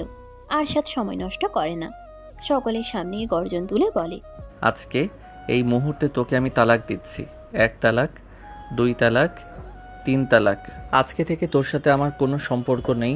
এতগুলো বছরে আমার অনেক টাকা পাচার করেছিস নিজের পরকীয়ার প্রেমিকের কাছে। তুই এই বাড়ি থেকে একটা সুতোও নিতে পারবি না। এক্ষুনি বের হবি এই বাড়ি থেকে। আমার পেছনে আরও ষড়যন্ত্র করার চেষ্টা করবি তো তোদের দুটোকেই ধরে জেলে ভরে দেব। আমার কত টাকা লুটেছিস দুজন, সব প্রমাণ আছে আমার কাছে। বের হ বাড়ি থেকে। এই আপনাদের মেয়েকে নিয়ে বের হন বাড়ি থেকে। অফিসিয়ালি ডিভোর্সের দিন কোর্টে দেখা হবে। যান এখন এখান থেকে। এই নষ্ট মহিলা, বের হ আমার রুম থেকে। শায়লার ভাই রাগে অপমানে তেড়ে এসে শায়লাকে মেরে ধরে ধূপধাপ শব্দ তুলে বেরিয়ে যায় রুম থেকে। ওর ইচ্ছে করছে শায়লাকে এখানেই জবাই করে রেখে যেতে। শায়লার বাবা কোনো কথা না বলে গটগট করে হেঁটে বেরিয়ে যান রুম থেকে। শায়লার মা বেরিয়ে যেতে নিলেই আরশাদ রেগে ওনার দিকে তাকিয়ে বলে, কি বলেছি শুনতে পাননি? আপনাদের মেয়েকে নিয়ে যান, নয়তো ওকে খুন করব আমি। খুন করেই ফেলো, একে আমি আমার বাড়িতে নেব না। এই দিন দেখার আগে কেন আমার মরণ হলো না? আরশাদ শায়লার হাত ধরে টেনে নিয়ে রুম থেকে বের হয়। ওর বড় বড় কদমের সাথে পেরে উঠছে না শায়লা। আরশাদ এক প্রকার ওকে টেনে হিঁচড়ে নিচে নামাচ্ছে। বাড়ি থেকে বেরিয়ে রাস্তায় ছুঁড়ে ফেলে এক প্রকার। একদলা থুতু ছুঁড়ে দিয়ে মুখের উপর গেট লাগিয়ে দেয়। উল্টো ঘুরে সোজা নিজের রুমে চলে আসে। দরজা লাগিয়ে স্থির হয়ে দাঁড়ায়। বুকের ভেতর যন্ত্রণায় ফেটে যাচ্ছে, শ্বাস বন্ধ হয়ে আসছে। কাকে এত ভালোবাসলো এতকাল? কাকে নিয়ে রোজ স্বপ্ন দেখত? কাকে ভালো রাখার জন্য দিনরাত পরিশ্রম করত? কার জন্য এত কিছু করেছে? একজন বিশ্বাসঘাতক, স্বার্থপর, লোভী, নষ্ট মহিলার জন্য এত কিছু করলো এতকাল। একসাথে থেকেও কেন এতকাল কিছু বুঝতে পারল না? ভালোবাসায় এতটাই অন্ধ হয়ে গিয়েছিল যে শায়লাকে নিয়ে অমন কিছু ভাবার দুঃসাহস করতো না আরশাদ। প্রাণপ্রিয় স্ত্রী, হ্যাঁ, কি করেনি এই মেয়ের জন্য? যখন যা চেয়েছে সব দিয়েছে, যেভাবেই হোক। যখন যা করতে চেয়েছে তাই করতে দিয়েছে, সব রকম ফ্রিডম দিয়েছিল। আর এই মহিলা কি করলো? গত 4টা বছর ধরে ওকে নিখুঁতভাবে ঠকিয়ে গেল। কি নিখুঁত তার অভিনয়! ওই মায়াবীর চেহারায় এত নিখুঁত অভিনয় কিভাবে লুকিয়ে রাখতো? আসলেই কি ওই চেহারা মায়াবী ছিল? কই, ওই চেহারা তো ওর কাছে দুপুর থেকে একটুও মায়াবী লাগেনি, বরং লেগেছে ভয়ঙ্কর রকমের হিংস্র। বেশি ভালোবাসতো যে, তাই মায়াবী লাগতো আগে। এই শায়লাকে ভালোবাসেনি আরশাদ, ও ভালোবেসেছিল সেই শায়লাকে, যে কিনা ওর হাত ধরে ওর চোখে চোখ রেখে বলেছিল, আমি সারা জীবন তোমার সাথেই থাকবো, কোনোদিনও তোমার হাত ছাড়বো না। তুমি আমার জীবনের প্রথম এবং শেষ পুরুষ। হাঁটু মুড়ে বসে পড়ে আরশাদ।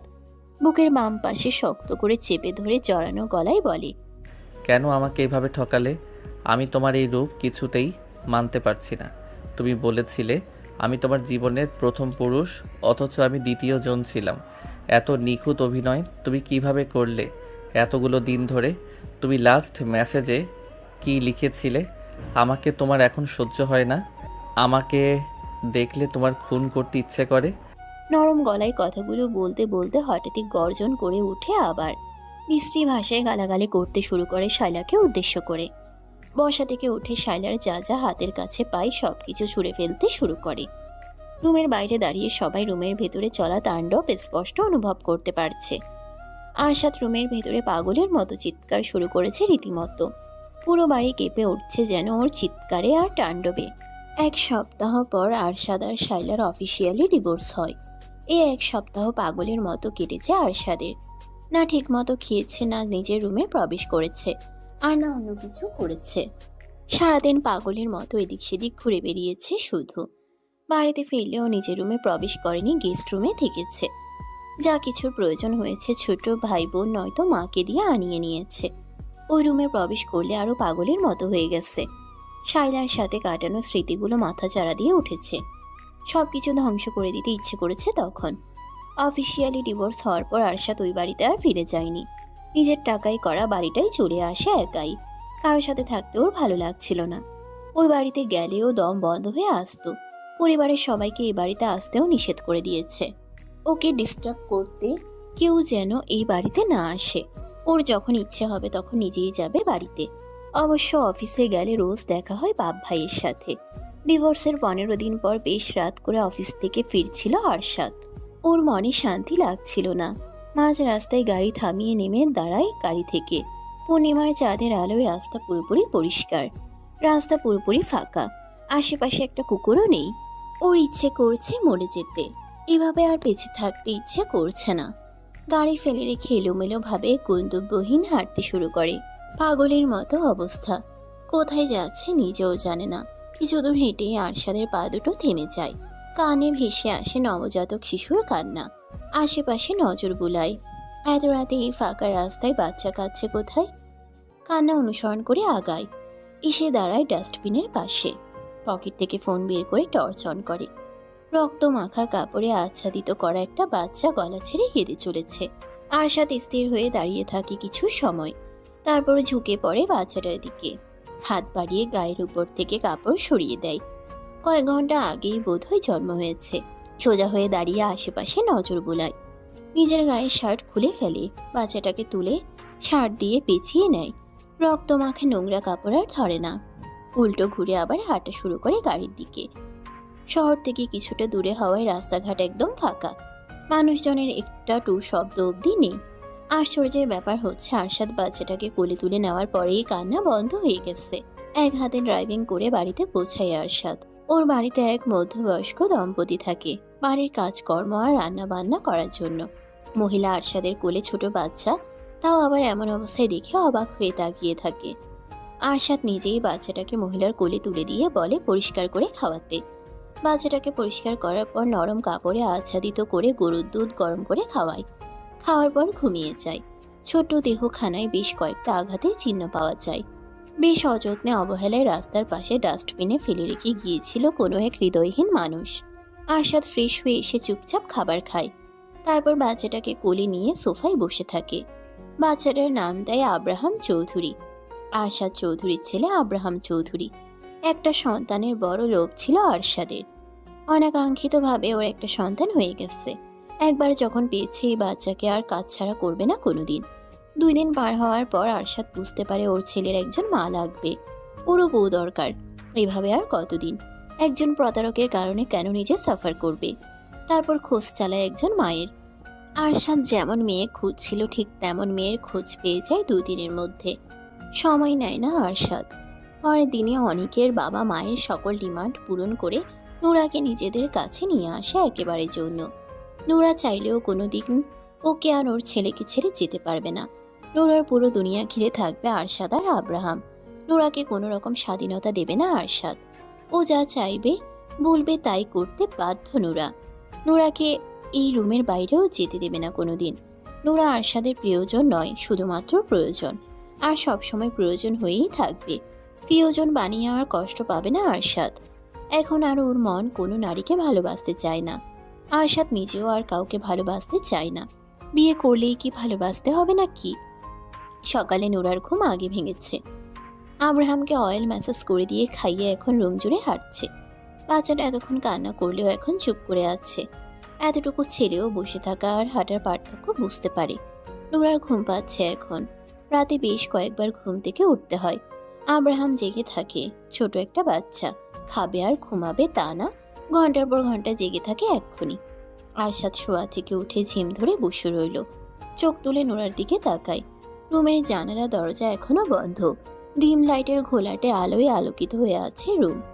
আরশাদ বিছানা ছেড়ে নেমে দাঁড়ায়। জানালার পর্দা সরিয়ে বাথরুমে প্রবেশ করে। আজকে অফিস নেই, কোনো জায়গায় যাওয়ার তাড়াও নেই। তোকে কয়েকটা কাজ আছে। বাথরুম থেকে বেরিয়ে হাত মুখ মুছতে মুছতে গম্ভীর স্বরে বলে, আব্রাহামকে ওয়েল মেসেজ দিয়েছ? হ্যাঁ। তুমি ফ্রেশ হয়েছো? আব্রাহাম তো ঘুমাচ্ছে না, ঘুমালেই ফ্রেশ হতে যাব। ওকে আমার কাছে দাও। টাওয়াল বিছানায় ছুঁড়ে দিয়ে আব্রাহামকে নিজের কোলে তুলে নেয়। ছেলেটা ছোট ছোট চোখ জোড়া মিলে তাকিয়ে আছে। ডান হাতটা মুখের উপর দিয়ে খাওয়ার চেষ্টা করছে। বেশ কয়েকদিন পেরিয়ে গেছে। আরশাদের মধ্যে কোনো পরিবর্তন আসেনি। নুরা ওকে দেখলেই ভয়ে সিটিয়ে যায়। আরশাদের গম্ভীর চোখ মুখ দেখলেই মনে ভয় ঢুকে যায়। গম্ভীর গলার স্বর শুনলে গলা শুকিয়ে যায়। এখন দুপুরের সময়। দুপুরের খাবার খেয়ে আব্রাহামকে ঘুম পাড়িয়ে নোরা নিজেও ঘুমিয়ে পড়েছে। আব্রাহামের সাথে রোজ রাত জাগতে হয় ওর। আবার সন্ধ্যার পরও দ্রুত ঘুমোতে পারে না আরশাদের জন্য। রুমের দরজা ঠেলে ভেতরে প্রবেশ করে আরশাদ। চোখ দুটো লাল হয়ে আছে। বিছানার দিকে একবার তাকিয়ে গায়ের শার্ট খুলে বিছানায় শুয়ে পড়ে নোরার পাশে। আরশাদ শুতেই নোরার ঘুম ভেঙে যায়। ভয় পেয়ে তড়িঘড়ি করে পেছনে তাকায়। আরশাদকে দেখে একটু শান্ত হয়। ভয় পেয়ে গিয়েছিল, ভেবেছিল কে না কে এসেছে। আরশাদ তো বিকেলে ফিরবে জানিয়েছিল। এই মেয়ে, নোরা আরশাদের দিকে ফিরে বলে, বলুন। আমার মাথা ব্যথা করছে। মাথা ব্যথা কমানোর ব্যবস্থা করো দ্রুত। ওষুধ নেই? না, মাথা ব্যথার বাম? কিচ্ছু নেই। কিভাবে ব্যথা কমাবে কমাও, সহ্য হচ্ছে না কিন্তু এখন। নোরা শোয়া থেকে উঠে বসে। এলোমেলো চুলগুলো হাত খোপা করে বিছানা থেকে নেমে দাঁড়ায়। ড্রেসিং টেবিলের উপর রাখা নিজের তেলের বোতলটা নিয়ে আসে। আরশাদি এনে দিয়েছিল সবকিছু। বাথরুম থেকে পানি এনে আগে পানি দিয়ে দেয় চুলে, তারপর তেল দিয়ে ম্যাসাজ করতে শুরু করে। আরাম লাগে আরশাদের। সকাল থেকেই প্রচণ্ড মাথা ব্যথা করছিল। শেষে সহ্য করতে না পেরে অফিস থেকে বাড়িতে ফিরে এসেছে। অসুস্থ হলে হসপিটালে যেতে হবে সেটাই যেন ভুলে গেছে। ফট করে চোখ মেলে তাকায় আরশাদ। এভাবে তাকাতে দেখে ভয় পেয়ে চমকে ওঠে নোরা। আরশাদ ছেলের দিকে একটু সরে এসে বলে, এখানে উঠে বসো। নোরা বিছানায় উঠে বসে। আরশাদ নোরার বুকে মাথা রেখে চোখ বন্ধ করে নেয়। এখন মেসেজ করতে থাকো। নোরা কাঁপা কাঁপা হাতে চুলে ম্যাসাজ করতে শুরু করে। হৃদয় স্পন্দন বেড়ে গেছে। বুকের ভেতরে জোরে জোরে শব্দ হচ্ছে। আরশাদ নিশ্চয়ই শব্দ শুনতে পাচ্ছে। আরশাদ নোরার কোমর জড়িয়ে ধরে রেখে বলে, আমি যদি মরে যাই তাহলে আমার ছেলেকে দেখে রাখবে। ওকে একা ছাড়বে না তুমি। হাতে শক্তি নেই নাকি? চুল জোরে জোরে টানো। কিছুক্ষণ পর নোরা ভয় ভয়ে জিজ্ঞেস করে, এমন কথা বলছেন কেন? কি হয়েছে আপনার? জানি না কি হয়েছে। চুপচাপ মেসেজ করতে থাকো। এসি টেম্পারেচার কমিয়ে দাও আরো। নোরা আর কোনো প্রশ্ন করে না। এসি রিমোট হাতে নিয়ে টেম্পারেচার কমিয়ে দেয়। আরশাদ নিস্তেজ হয়ে যায় নোরার বুকে। অনেক আরাম লাগছে এখন, ঘুমও পাচ্ছে। নোরা ঘাড় ঘুরিয়ে আব্রাহামের দিকে তাকায়। বাচ্চাটা গভীর ঘুমে বিভোর হয়ে রয়েছে এখন। রাতে জেগে থাকবে। বাচ্চাটার প্রতি ভীষণ মায়া জন্মে গেছে নোরার। ওর এখন মনে হয় বাচ্চাটা ওর নিজেরই। ও নিজেই জন্ম দিয়েছে আব্রাহামকে। ওর মেয়েটা যদি বেঁচে থাকতো তাহলে এখন আব্রাহামের চেয়ে বয়সে বড় হতো। যা হোক, শূন্যস্থান অপূর্ণ থাকে না। নোরা স্বামী সন্তানকে হারিয়ে দুজনকেই পেয়েছে আবার। আশাদ স্ত্রীকে হারিয়েছে, তার বিনিময়ে স্ত্রী সন্তান দুজনকে পেয়েছে। আব্রাহাম বাবা মাকে হারিয়েছিল, এখন দুজনকেই পেয়েছে। ভাগ্যের পরিবর্তনে অপরিচিত তিনজন এখন এক পরিবার। এদের ভাগ্য এখন একে অপরের সঙ্গে যুক্ত। একজন স্বামী, একজন স্ত্রী, একজন সন্তান, একজন বাবা আর একজন মা। এরা একে অপরের পরিপূরক। প্রায় ঘন্টা পেরিয়ে গেছে। আরশাদ এখনো নোরার বুকে মুখ গুজে শুয়ে আছে উপর হয়ে। নোরা যত্ন নিয়ে চুলে হাত বুলিয়ে দিচ্ছে। আরশাদের ভারী শ্বাস ফেলার শব্দ পাওয়া যাচ্ছে। আরশাদ ঘুমিয়ে গেছে নোরা বুঝতে পারছে। আরশাদের শরীর গরম ছিল, এখন ঠান্ডা হয়ে গেছে। মাথার তালু অনেক গরম হয়েছিল। রীতিমতো ভাপ উঠছিল মাথা দিয়ে। হাত থামিয়ে দেয় নোরা। ব্যথা হয়ে গেছে একটানা হাত বুলাতে বুলাতে। আব্রাহাম নড়ে চড়ে কেঁদে ওঠে। পি করে দিয়েছে বোধ হয়। নোরা আরশাদের শরীরে আস্তে আস্তে ধাক্কা দিয়ে মৃদুস্বরে বলে, শুনছেন? ছাড়ুন আমাকে, আব্রাহাম কাঁদছে। নোরার ডাকে ঘুম না ভাঙলেও ছেলের কান্নায় ঘুম ভেঙে যায় আরশাদের। চোখ বন্ধ রেখে ঘুম জড়ানো গলায় ধমক দিয়ে বলে, নোরা, কোথায় তুমি? আব্রাহাম কাঁদছে, শুনছো না? আমি তো এখানেই, উঠুন আমার উপর থেকে। অতি নিকটে নোরার স্বর শুনতে পেয়ে মুখ তুলে তাকায়। নোরা মুখ কাচুমাচু করে তাকিয়ে আছে। আরশাদ হাতে ভর করে একটু উঁচু হয়। নোরা দ্রুত ওর নিচ থেকে বেরিয়ে যায়। আরশাদ আবার উপর হয়ে শুয়ে পড়ে। নোরা আব্রাহামকে কোলে তুলে নেয় শুকনো কাপড়ে বিছিয়ে। বসে থেকেই খেতে দেয়। খেতে পেয়ে আব্রাহামের কান্না বন্ধ হয়ে যায়। এক হাতে ছেলেকে ধরে রেখে অন্য হাত দিয়ে ভেজা কাঁথা সরিয়ে শুকনো কাঁথা বিছিয়ে নেয়। আব্রাহামকে শুইয়ে দিয়ে নোরা নিজেও শুয়ে পড়ে মাঝখানে। বসে থাকতে পারছে না আর। ছেলেকে আগলে রেখে নিজের অতীতে ডুবে যায় আবার।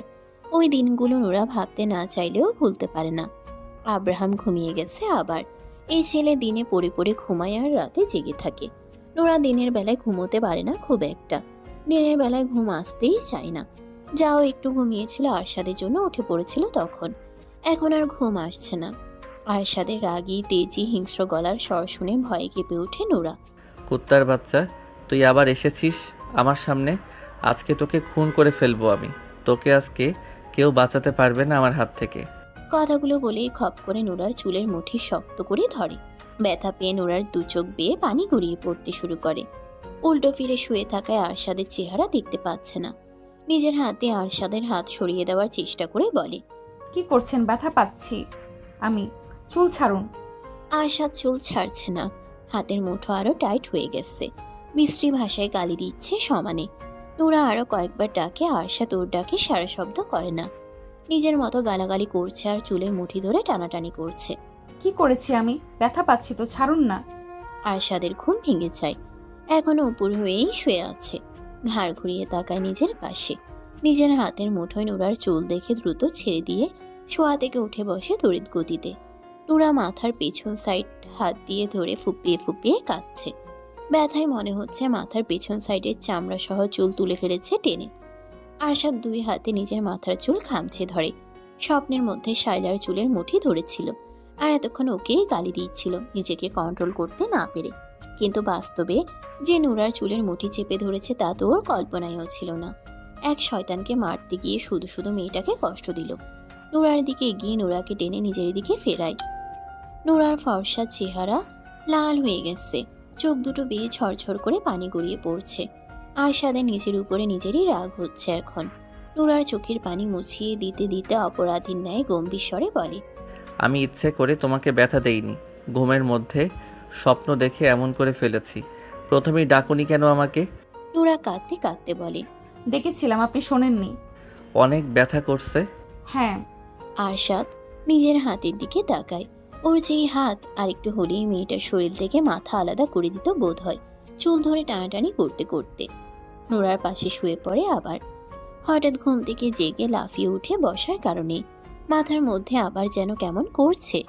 বাম হাত দিয়ে নোরার মাথার পেছনে হাত বুলিয়ে বলে, আমি আসলে বুঝতে পারিনি তোমার চুলগুলো ধরেছি। এখন মনের মধ্যে আরেকটা ভয় ঢুকে গেল। আজকে দিনে দুপুরে ঘুমের ঘোরে যেভাবে চুল ধরেছিল, কবে যেন ঘুমের ঘোরে গলা চেপে ধরে মেরে ফেলে। ঘুমের ঘোরে আব্রাহামকে যদি কিছু করে, নানান ভয় মাথায় কিলবিল করতে শুরু করে। নানান বিষয়ে চিন্তা করতে করতে কান্না বন্ধ হয়ে গেছে আপনা আপনি। এখনো ব্যথা করছে? নুরা চোখের পানি মুছে বলে, না, ঠিক আছি। আরশাদ নুরাকে টেনে এনে বুকে চেপে ধরে বলে, এরপর থেকে এমন কিছু হলে দ্রুত আমাকে জাগিয়ে দেবে। আচ্ছা। ছোট মেয়েটা আরশাদের বুকের সাথে মিশে গেছে একদম। আরশাদ যখন নুরাকে জড়িয়ে ধরে তখন পিছন থেকে কেউ দেখলে বুঝতেই পারবে না আরশাদের সামনে কোনো মানুষ আছে। আব্রাহাম আবার কেঁদে উঠে। আরশাদ নুরাকে ছেড়ে দিয়ে বলে, ওকে মাঝখানে আনো। নোরা উঠে বসে আব্রাহামকে আরশাদের কাছে শুয়ে দিয়ে নিজেও শোয়।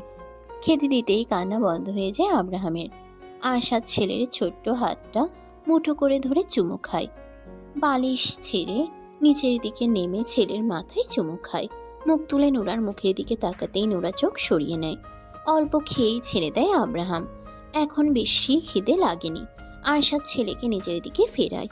বুকে আগলে ধরে কথা বলতে শুরু করে ছোট্ট ছেলের সাথে। ছেলেটা ছোট ছোট চোখ জোড়া মেলে বাবার মুখের দিকে তাকিয়ে আছে।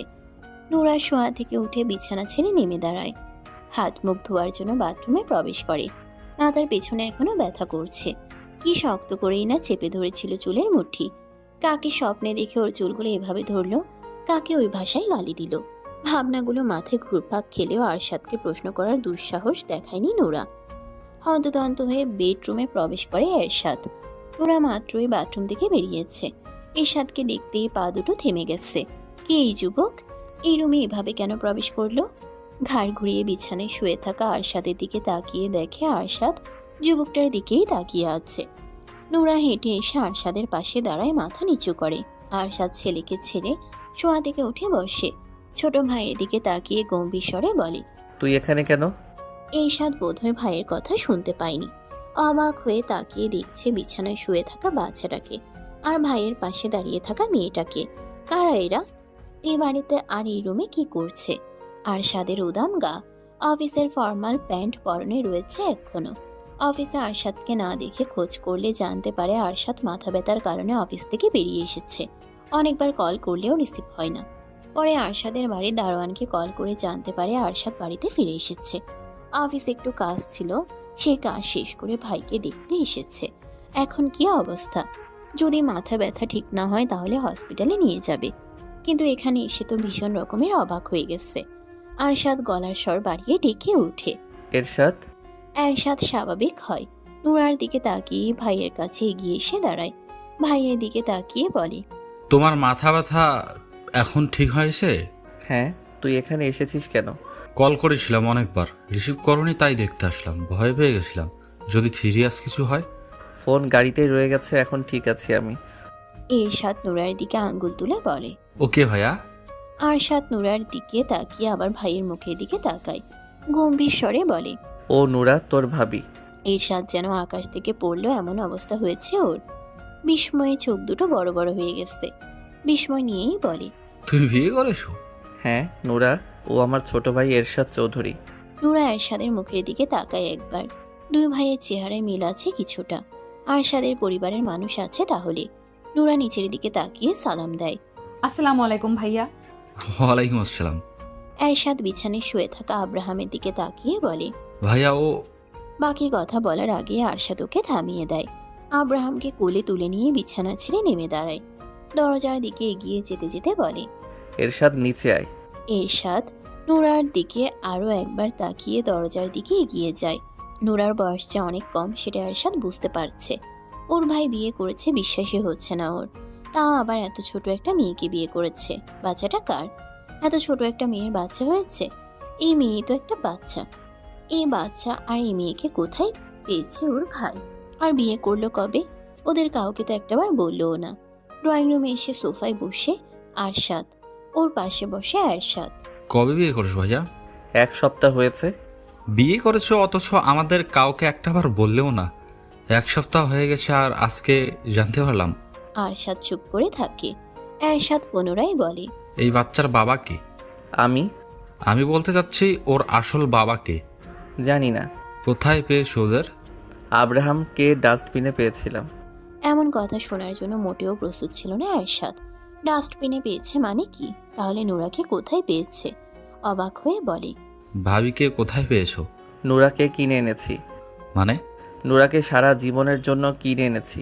এই পৃথিবীর বুকে যতদিন বেঁচে আছে ততদিন আমার সাথে থাকবে। কত টাকা দিয়ে কিনে এনেছো? 1 মিলিয়ন। কোথা থেকে এনেছো? এত কিছু জেনে কি করবি?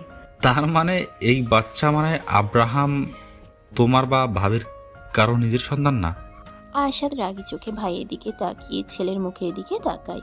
ছেলের তুলতুলে গালে আঙ্গুল ছুঁয়ে চাপা রাগী স্বরে বলে, কে বলেছে তোকে আব্রাহাম আমার আর নুরার আপন সন্তান? এই কথাগুলো মস্তিষ্কের ভেতর গেঁথে নে। দ্বিতীয়বার যেন এমন কথা না শুনি আমি। রেগে যাচ্ছ কেন?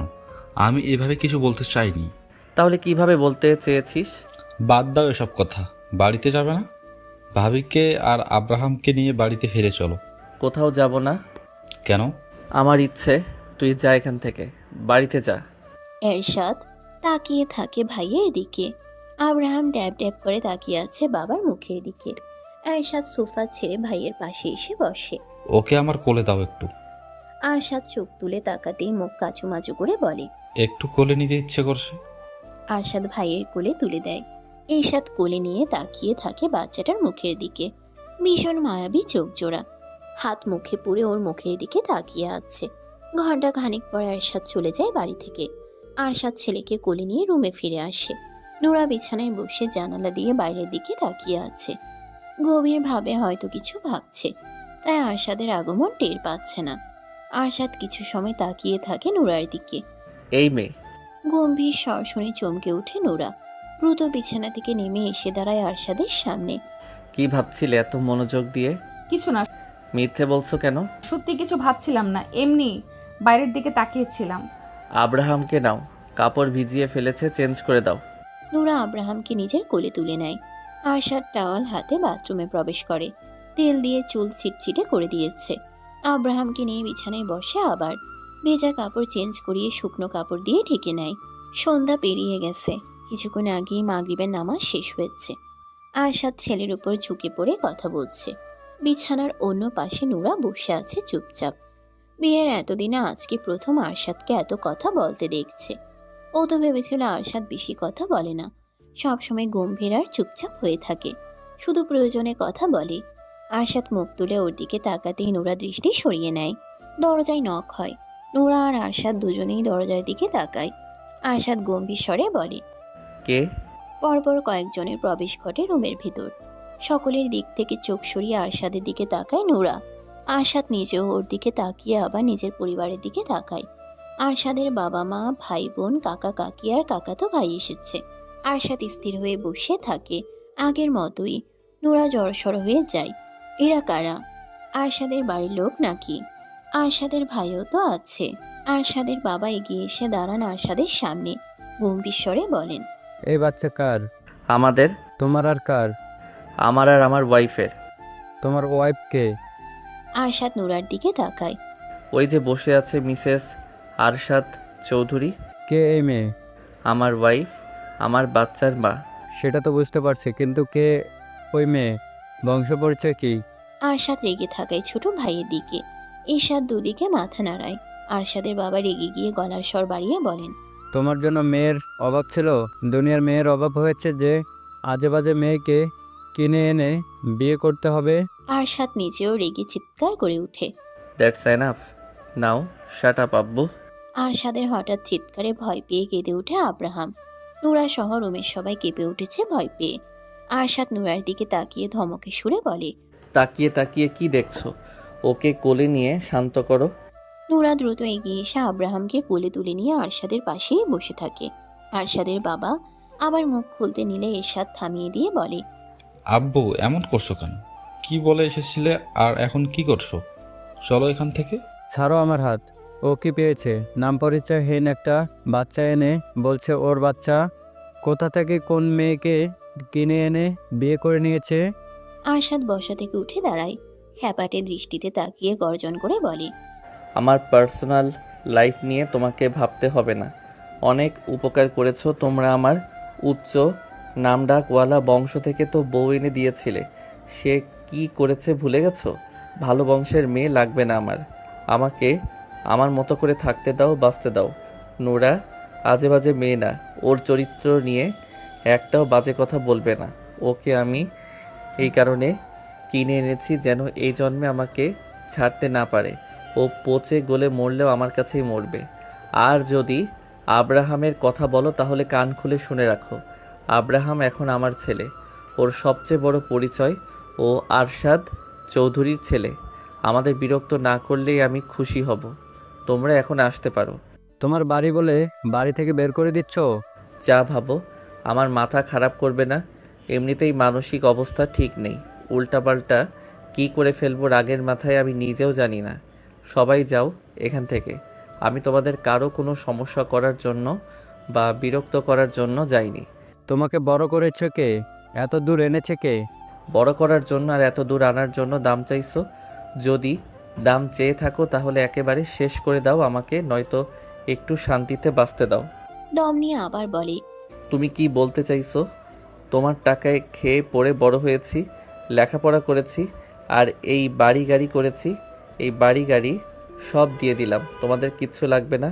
আমার শুধু লাগবে একটু মানসিক শান্তি, যার সন্ধান আমি পেয়ে গেছি। আমার আর কিচ্ছু লাগবে না। এই নুরা, নামো বিছানা থেকে। থাকবো না এই বাড়িতে। ব্যাগের মধ্যে শুধু আব্রাহামের কাপড় চোপড় আর প্রয়োজনীয় জিনিসগুলো গুছিয়ে নাও। নুরা বিছানা থেকে নেমে দাঁড়ায়। ওর শরীর থরথর করে কাঁপছে। আব্রাহাম এখনো কান্না করছে ভয়ে। আরশাদ ছেলেকে নিজের কোলে তুলে নিয়ে বলে। 2 মিনিটের মধ্যে ব্যাগ গোছাও। বিলাসবহুল জীবন দিতে না পারলেও মোটামুটি ভালো রাখতে পারবো তোমাদের। এতটুকু অ্যাবিলিটি আছে আমার। আরশাদের মা বলেন। কি বলছো আরশাদ? কোথায় যাবে তুমি? এই বিষাক্ত শহর, মানুষ আর পরিবেশ ছেড়ে অনেক দূরে। এই শহরের মানুষ আর বাতাস বিষাক্ত হয়ে গেছে। আমাকে ভালো থাকতে দিচ্ছে না।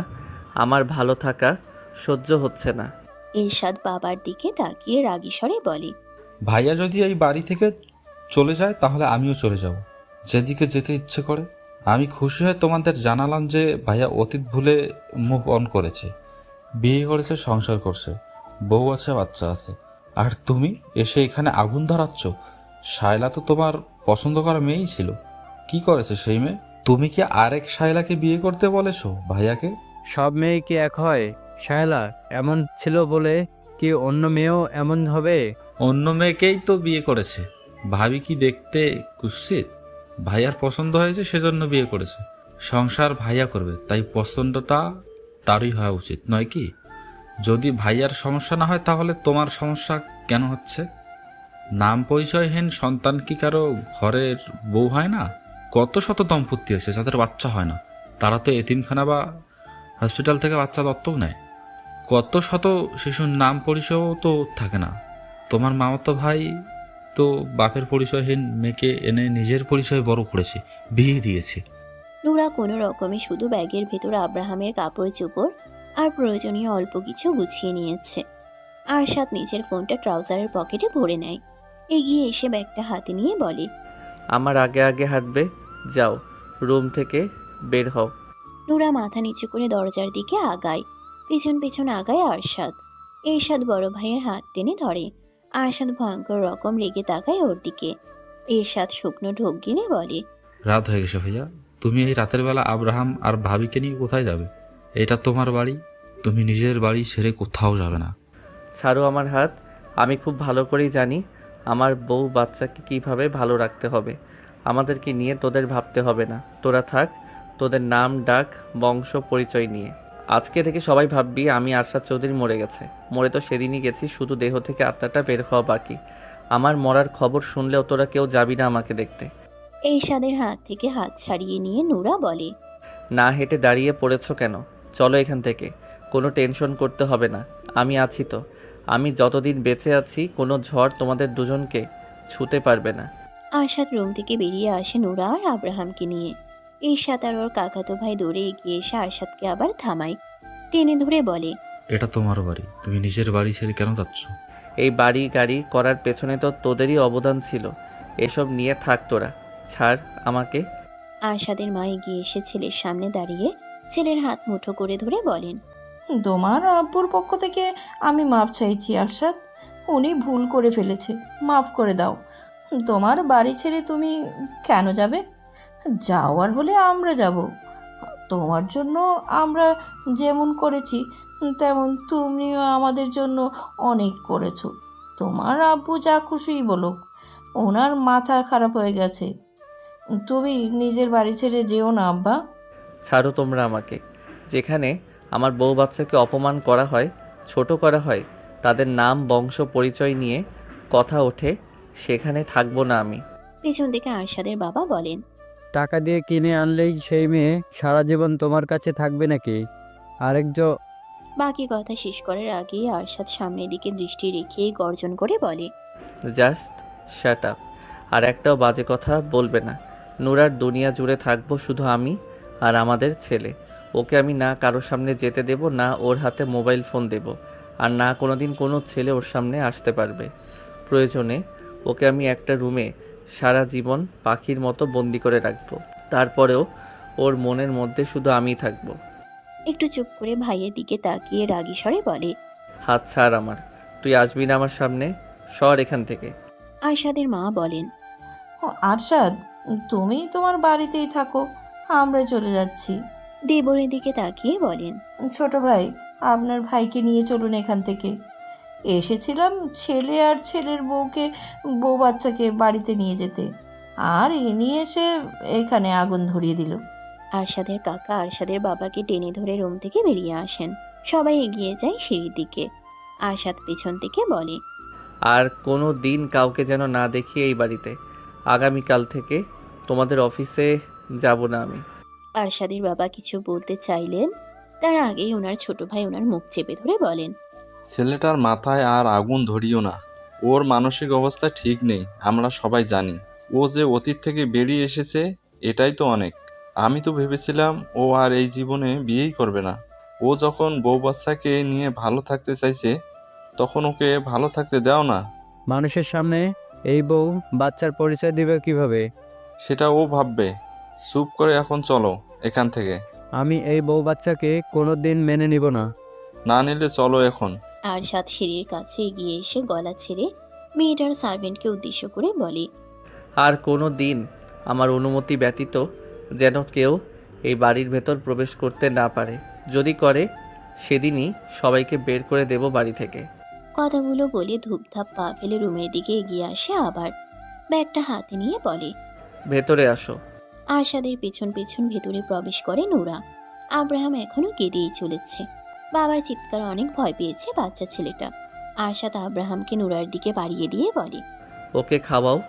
নূরা কোলে তুলে নিয়ে বিছানায় উঠে শুয়ে পড়ে ছেলেকে নিয়ে। খেতে দিলেও প্রথমে খেতে চায় না আব্রাহাম। আরও কতক্ষণ কান্নাকাটির পর খাওয়া শুরু করতেই কান্না বন্ধ হয়ে যায়। এখনো কেঁপে কেঁপে উঠছে বাচ্চা ছেলেটার ছোট্ট দেহখানা।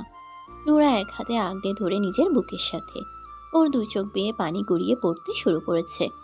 আরশাদের বাবার কথা শুনে অনেক কষ্ট পেয়েছে মেয়েটা। যত যাই হয়ে যাক, ও কোনো আজেবাজে মেয়ে নয়। ও নিজে থেকে কোনো পাপ কাজ করেনি, কোনো অন্যায় করেনি। পাপ আর অন্যায় তো হয়েছে ওর সাথে। ও তো দোষী নয়, ও তো ভুক্তভোগী।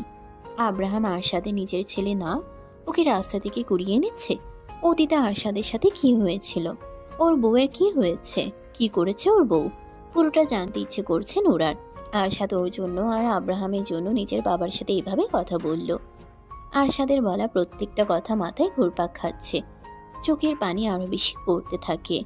কান্নার শব্দ না হলেও নূরার শরীর কেঁপে কেঁপে উঠছে। বোঝাই যাচ্ছে চাপা কান্না কাঁদছে। আরশাদ এখনো আগের মতো একই ভঙ্গিতে দাঁড়িয়ে আছে, তাকিয়ে আছে বিছানায় শুয়ে থাকা দুজনের দিকে। পেছন থেকে নূরাকে দেখেই বুঝতে পারছে নূরা কাঁদছে।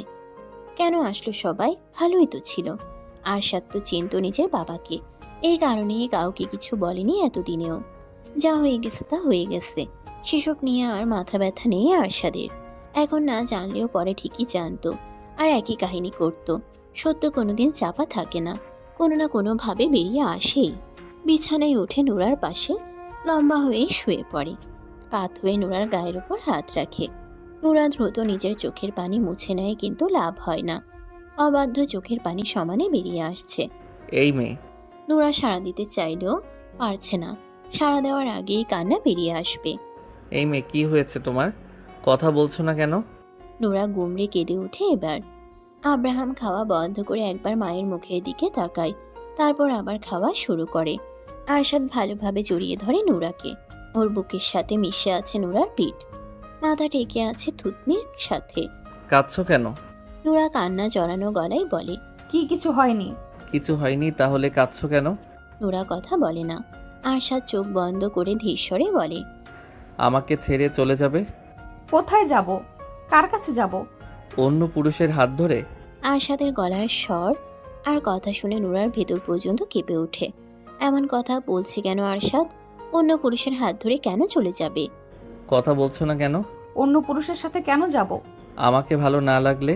নূরা ঘাড় উল্টে আরশাদের মুখের দিকে দেখার চেষ্টা করে। আরশাদ আবার বলে, অন্য পুরুষের দিকে তাকালেও তোমার চোখ উপড়ে নেব আমি। তুমি শুধু আমাকে দেখবে, আমাকে ভালোবাসবে। এই আরশাদ চৌধুরীকে তোমার মনের অলিতে গলিতে শুধুমাত্র আমার বিচরণ থাকবে। নূরা ঘাড় সোজা করে নেয়। আরশাদ নূরার গালে হাত রেখে নিজের মুখের দিকে ফিরিয়ে বলে, বলো, ভালোবাসবে না আমাকে? বাসবো। আমাকে ছেড়ে অন্য কোনো পুরুষকে ভালোবাসবে? নূরা কান্না গিলে বলে, এসব কি বলছেন আপনি? যা জিজ্ঞেস করেছি তার উত্তর দাও। অন্য কাউকে কেন ভালোবাসবো? আপনি আমার স্বামী, ভালোবাসলে তো আপনাকেই বাসবো। অনেকের কথা মনে পড়ে না তোমার? নূরা স্তব্ধ। উত্তর দাও। মনে পড়ে না। কেন পড়ে না? ভালোবাসনি ওকে? ও তো তোমার স্বামী ছিল। ভালোবাসিনি ওনাকে। ভালোবাসার মতো কোনো কিছু উনি করেননি আমার জন্য। সব সময় শুধু আমাকে কষ্টই দিয়েছে, মারধরি করেছে। আমাকে বিয়ে করার পরও অন্য মেয়েদের কাছে গিয়েছে। সব সময় আমার সাথে অন্যায় করেছে। আরশাদ আর কোনো কিছু বলে না। নূরাকে জড়িয়ে ধরে নিশ্চুপ হয়ে থাকে। নূরার দু চোখ বেয়ে পানি গড়িয়ে পড়তে থাকে। আরশাদ নূরাকে বিয়ে করে আনার পর থেকে আজ পর্যন্ত ওর সাথে করা ব্যবহারের কথাগুলো স্মরণ করে। ও নিজেও তো নূরার সাথে সেরকম ভালো ব্যবহার করেনি, ভালোভাবে কথাও বলেনি। যতবার কথা বলেছে হয় রাগী গম্ভীর স্বরে, নয়তো ধমক দিয়ে। ওর আর অনেকের মধ্যে পার্থক্য কোথায়? ও নিজেও তো অনেকের মতো খারাপ আচরণই করে আসছে বিয়ের রাত থেকে। অনেকের মতোই তো ম্যারিটাল কি অন্যায়টাই না করে আসছিল এই ছোট মেয়েটার সাথে। শায়লার উপরে জমে থাকা রাগের কারণে নিরীহ নুরাকে শাস্তি দিয়েছে। এই শাস্তি তো নুরার পাওয়ার কথা নয়। মেয়েটা তো ছোটবেলা থেকেই কষ্ট করে বড় হয়েছিল, শিকার হয়েছিল এক মানুষরূপী জানোয়ারের। ও নিজে এনেও তো সেই কষ্টই দিচ্ছে। ছোট মেয়েটা এত কিছু সহ্য করছে কিভাবে? ওকে দেখলেই কেমন ভয়ে জড়সড় হয়ে যায়।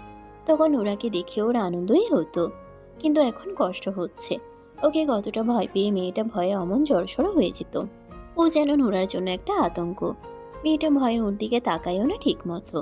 নুরার সাথে করা অন্যায়গুলো আরশাদের ভেতর অপরাধবোধ জাগিয়ে তুলেছে। বড় অন্যায় করেছে মেয়েটার সাথে। কিছুটা সময় নীরবতায় পেরিয়ে যায়। আব্রাহাম ঘুমিয়েছে? হ্যাঁ। ওকে ছেড়ে এদিকে ফেরো। নুরা আব্রাহামকে ছেড়ে নিজের কাছ থেকে একটু দূরে শোয়ায়। ঘুরে শোয় আরশাদের দিকে। আরশাদ নুরাকে বুকে চেপে ধরে, চুলের ভাজা আঙ্গুল গলিয়ে দিয়ে নরম স্বরে বলে, সরি নোরা। আরশাদের কথা আর গলার স্বর শুনে অবাক নুরা। বুক থেকে মাথা তুলে আরশাদের মুখের দিকে তাকায়। কান্না করার কারণে নুরার চোখ দুটো কিছুটা ফুলে উঠেছে। আরশাদ নুরার চোখে চোখ রেখে নরম স্বরে আবার বলে, আমি তোমার সাথে এই কয়েকদিন অনেক অন্যায় করেছি নোরা।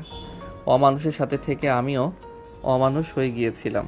একজনের রাগ আরেকজনের ওপর ঝেড়েছি। আমি তোমাকে অনেক কষ্ট দিয়েছি। মাফ করবে না আমাকে?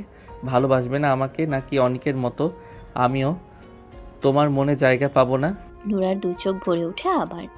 আরশাদ ওর গালে হাত রেখে ব্যাকুল স্বরে পাগলের মতো বলে, প্লিজ ভালোবাসো আমাকে। বলো ভালোবাসবে।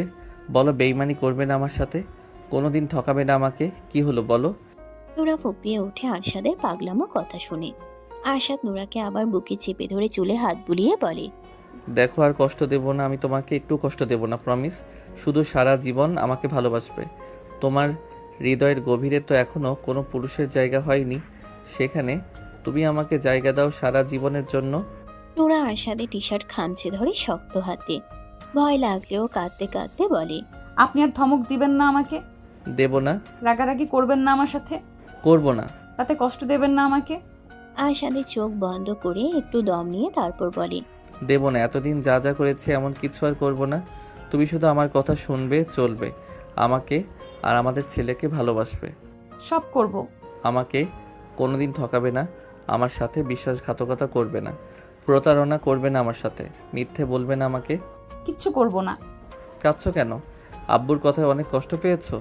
তোমাকে কষ্ট দেওয়ার জন্য আর কেউ আসবে না এই বাড়িতে। আপনি ওনাদের সাথে এমন করলেন কেন? আব্বু কি বলেছে শোনোনি? নুরা চুপ করে থাকে। খাবার খাবে? ওঠো। আরশাদ নুরাকে ছেড়ে দেয়। নুরা উঠে বসে, আরশাদ নিজেও উঠে বসে।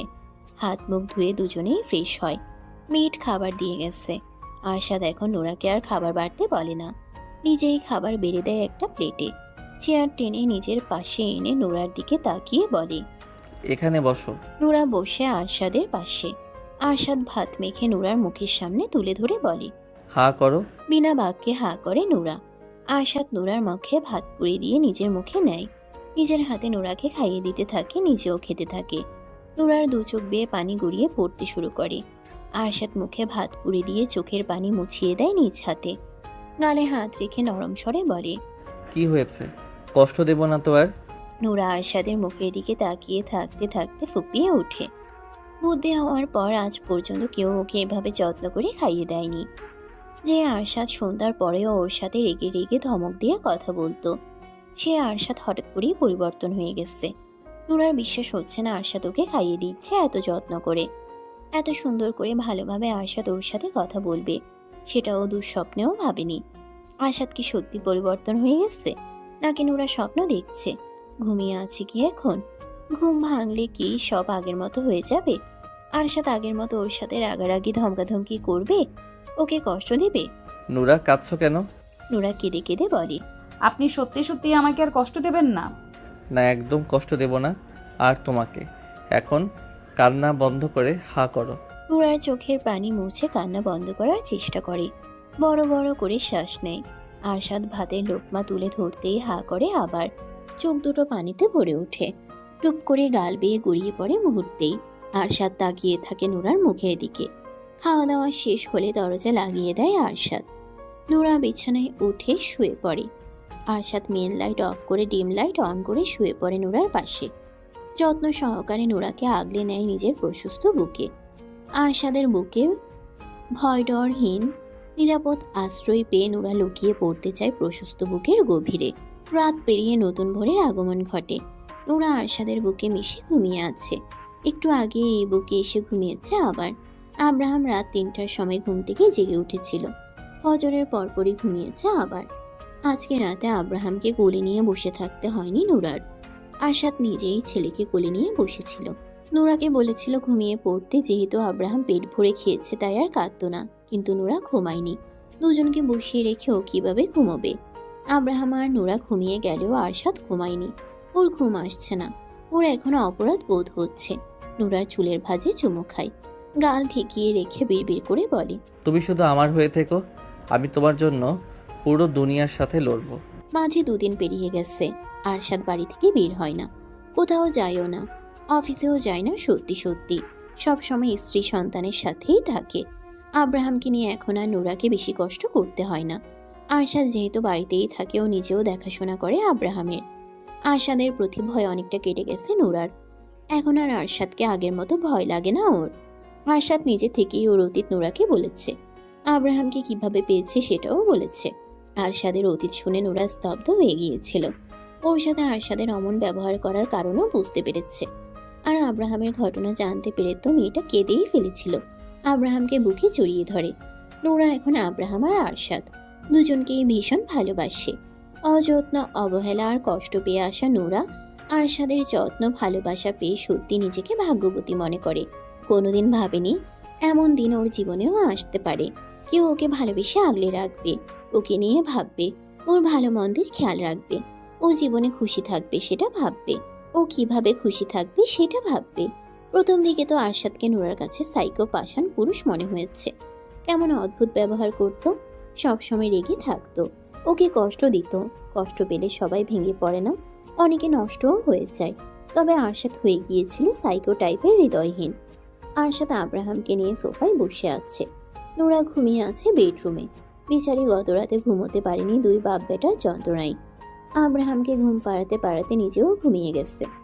আব্রাহাম ঘুম থেকে আবার উঠে গেলেও নোরার ঘুম ভাঙেনি।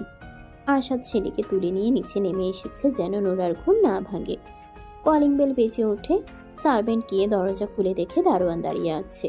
দারোয়ান ভেতরে এসে আরশাদের সামনে মাথা নিচু করে দাঁড়িয়ে বলে, স্যার, আপনার মা এসেছেন, কিছুতেই যাচ্ছেন না, গেটের বাইরে দাঁড়িয়ে আছেন। আর কে এসেছে? আপনার ছোট্ট ভাই। আর কেউ আসেনি? না স্যার। ভেতরে আসতে দিন। দারোয়ান বেরিয়ে যায়। কয়েক মিনিট পরে এরশাদ আর ওর মা ভেতরে প্রবেশ করে। আরশাদ একবার দুজনের দিকে তাকিয়ে ছেলের মুখের দিকে তাকিয়ে থাকে। আরশাদ, কিসের জন্য এসেছো? এভাবে কথা বলছো কেন?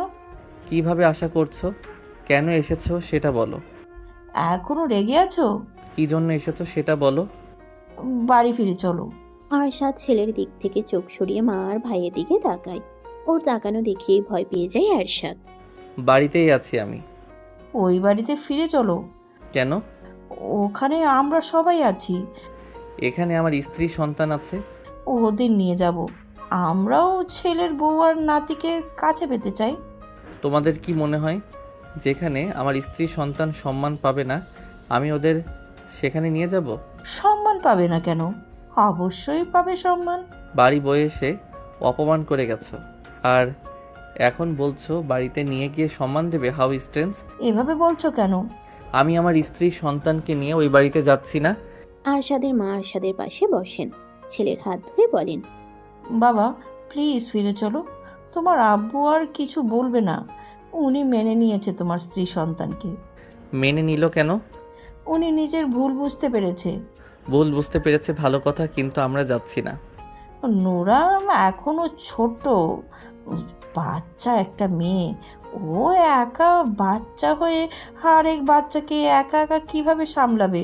আমি আছি তো, আমি ওকে সাহায্য করব। তুমি তো সবসময় বাড়িতে থাকবে না। বাড়িতে না থাকলে থাকবো কোথায়? অফিসে তো আর যাবই না, বাইরেও আমার কোনো কাজ নেই। তুমি নিজের বিজনেসের জন্য তো বছরে 2-3 বার স্পেনে যাও। তখন নোরা একা একা কিভাবে সামলাবে? বাড়িতে মেড আছে। তুমি যাবে না? না। নোরা যদি রাজি হয় যেতে, তবুও যাবে না। আমার কথার উপরে নোরা টু শব্দ করারও সাহস করবে না। মেয়েটা আমাকে এইভাবে ভয় দেখাচ্ছ কেন তুমি? আমার কথা শেষ হলে আসতে পারো, আমার কথা বলতে ভালো লাগছে না। আরশাদ, আমি তোমার মা। সেজন্যই এতক্ষণ ধরে কথা বলছি। প্লিজ ফিরে চলো বাবা। তোমাদের কি মনে হয় যেই রুমে ওই নষ্ট মহিলা বছরের পর বছর থেকেছে সেই রুমে আমি আমার স্ত্রী সন্তানকে নিয়ে থাকব? ওই রুমে না থাকলে অন্য রুমে থাকবে। আমি ওই বাড়িতেই ফিরতে চাই না। তুমি অতীত থেকে পালিয়ে বাঁচতে চাইছো? তুমি সব কিছু থেকে পালালেও নিজের থেকে কিভাবে পালাবে ভাইয়া? ওই রুমে ওই বাড়িতে শায়লা থাকলেও তোমার বুকেই তো ঘুমিয়েছে। আগুন চোখে তাকায় ভাইয়ের দিকে। এরশাদ শুকনো ঢোক গিলে বলে, আমি বলতে চাইছি অতীত থেকে পালিয়ে বাঁচার চেয়ে অতীত ভুলে যাওয়াই ভালো। তুমি ফিরে চলো। ভাবি আর আব্রাহামের মধ্যে নিজেকে ডুবিয়ে রাখো, অতীতের সব ভুলে যাবে শীঘ্রই। আমি যাব না ওই বাড়িতে। এক কথা কতবার বলতে হয়? আব্বু তোমাদের যেতে বলেছে। তাহলে সে আসেনি কেন? ইগোর জন্য। ইগো নিয়েই থাকতে বলো গিয়ে। আরশাদ, ফিরে চলো। ওখানে গেলে আব্রাহাম পরিবারের সবাইকে কাছে পাবে তুমি। আর নুরারও বেশি কষ্ট হবে না। ওকে একা একা সামলাতে একটা বাচ্চা বড় করা খুব ইজি না। আমি যাব না বলছি তো। প্রয়োজনে সব কাজ ছেড়ে ছুড়ে আমি বাড়িতেই থাকবো। আরশাদের রাগ দেখে ওর মা চুপ হয়ে যান। আব্রাহাম ড্যাব ড্যাব করে বাবার মুখের দিকে তাকিয়ে হাত খাচ্ছে। ওকে দেখতে ভীষণ আদুরে লাগছে। নাতিটাকে একটু কোলে দাও। আরশাদ ঘাড় কাত করে মায়ের মুখের দিকে তাকায়। মুচকি হেসে বলে, নাতি? রাস্তার নাম পরিচয়হীন একটা বাচ্চাকে বাড়িতে তুললে বাড়ির মান সম্মান কমে যাবে না? একটা আজে বাজে মেয়েকে ছেলের বউ হিসেবে মেনে নিলে আব্বুর বংশের নাম ছোট হবে না? আরশাদ। আরশাদ চুপচাপ তাকিয়ে থাকে কিছুক্ষণ। আব্রাহামকে মায়ের কোলে দিয়ে বলে, আমি এখন কোথাও যাব না। যদি কোনো দিন যেতে ইচ্ছে করে তাহলে যাব, আর ইচ্ছে না করলে যাব না। তোমার অহংকারী হাজবেন্ডকে বলে দিও এই আরশাদ কারো ধার ধারে না, না এই সমাজের আর না মান সম্মানের। আমি যেভাবে খুশি থাকবো, ভালো থাকবো সেটাই করব। অন্য কাউকে খুশি করার জন্য, ভালো রাখার জন্য নিজের খুশি, আনন্দ, ভালো থাকাকে বিসর্জন দেব না। প্রকৃতিতে রাত নেমে এসেছে। চারপাশ অন্ধকারে নিমজ্জিত। আশেপাশে কোথাও নেই শহরের কোলাহল, ব্যস্ততা। একদম শান্ত নীরব পরিবেশ। এরশাদ আর ওর মা রাতের খাবার খেয়ে কিছুক্ষণ আগেই বেরিয়ে গেছে। ওনারা হাজার চেষ্টা করেও আরশাদকে যাওয়ার জন্য রাজি করাতে পারেনি। আরশাদ নিজের কথায় অনড়। যাবে না মানে যাবে না। ওর যদি কোনোদিন যেতে ইচ্ছে করে তখন যাবে। আব্রাহাম একটু আগেই ঘুমিয়েছে। নোরা চুপচাপ শুয়ে আছে ছেলের পাশে। আরশাদ নিচে গেছে, এখনো আসেনি। বেশ কিছুক্ষণ পর আরশাদ রুমে প্রবেশ করে। নোরা মাথা তুলে তাকায় ওর দিকে। আরশাদ দরজা লাগিয়ে এগিয়ে আসে হাসি মুখে। এই গম্ভীর রাগী মুখে এখন বেশিরভাগ সময় হাসি ফুটে থাকে। হাসলে লোকটাকে মারাত্মক লাগে। নজর কেড়ে নেয় ওই হাসি। আরশাদ সোজা এসে বিছানায় উঠে নুরার দুদিকে চার হাত পা দিয়ে ঝুঁকে পড়ে মুখের কাছে।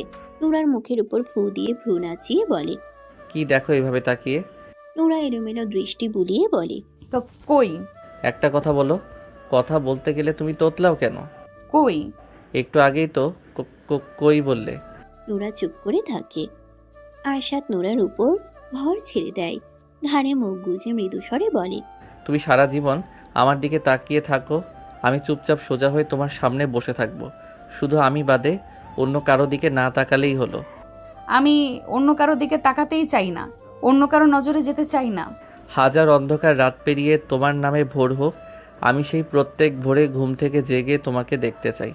তোমার মিষ্টি হাসি দেখতে চাই, তোমার হাতের নরম ছোঁয়া পেতে চাই। অনন্তকাল তুমি আমার হয়েই থাকো। থাকবো। বলো ভালোবাসি। নুরা চুপ করে থাকে। বলছো না কেন? তখন তো বললাম। সারাদিন বলবে, আমাকে যখনই দেখবে তখনই বলবে। আমি সব সময় তোমার মুখ থেকে ভালোবাসি শুনতে চাই। এখন বলো। ভালোবাসি আপনাকে। আরেকবার বলো, শুনলে কলিজা ঠান্ডা হয়ে যায়। ভালোবাসি আপনাকে। আমিও ভালোবাসি তোমাকে। একটু চুপ করে আরশাদ আবার বলে, আমি আরো 3-4 বাচ্চার বাবা হতে চাই। বলো, আরেকটা সন্তান করে দেবে? আব্রাহাম তো এখনো ছোট। তো কি হয়েছে, আমার বাচ্চা ভীষণ ভালো লাগে। আমি ছোট ছোট দুইজন বাচ্চাকে একসাথে কিভাবে দেখব? আরেকজন হতে হতে আব্রাহাম তো হামাগুড়ি দেওয়া শিখে যাবে। আমাকে পাগল বানিয়ে ফেলবেন তো তিনজন মিলে। তখন আমি ভালো হয়ে যাব, কাজ বাজ সব ফেলে তোমার সাথে ছেলে মেয়েকে বড় করব। নুরা নোরা বলে না কিছু। গত 2 দিন ধরে আরশাদকে দেখছে আর অবাক হচ্ছে। হুট করে পুরো আরশাদ চৌধুরী পরিবর্তন হয়ে গেছে। রাগী গম্ভীর আরশাদ চৌধুরী হারিয়ে গিয়ে প্রেমিক আরশাদ চৌধুরী হাজির হয়েছে। আরশাদ একটু উঁচু হয়, নোরার ওষ্ঠ জোড়ায় আলতো চুমু খেয়ে গালের সাথে গাল ঠেকিয়ে সুর ধরে গান গাইতে শুরু করে। আমি এমন একটা তুমি চাই, এমন একটা তুমি চাই, যে তুমিতে আমি ছাড়া অন্য কেউ নাই। তুমি একবার বলো যদি, আমি পাড়ি দেব খরস্রোতা নদী, ভালোবাসা দেব পুরোটা। আমি এমন একটা তুমি চাই, এমন একটা তুমি চাই, যে তুমিতে আমি ছাড়া অন্য কেউ নাই। পুরো গল্পটা কেমন লেগেছে অবশ্যই মতামত জানাবেন সবাই। এমন আরও গল্প শুনতে চ্যানেলটি সাবস্ক্রাইব দিয়ে রাখবেন। ধন্যবাদ।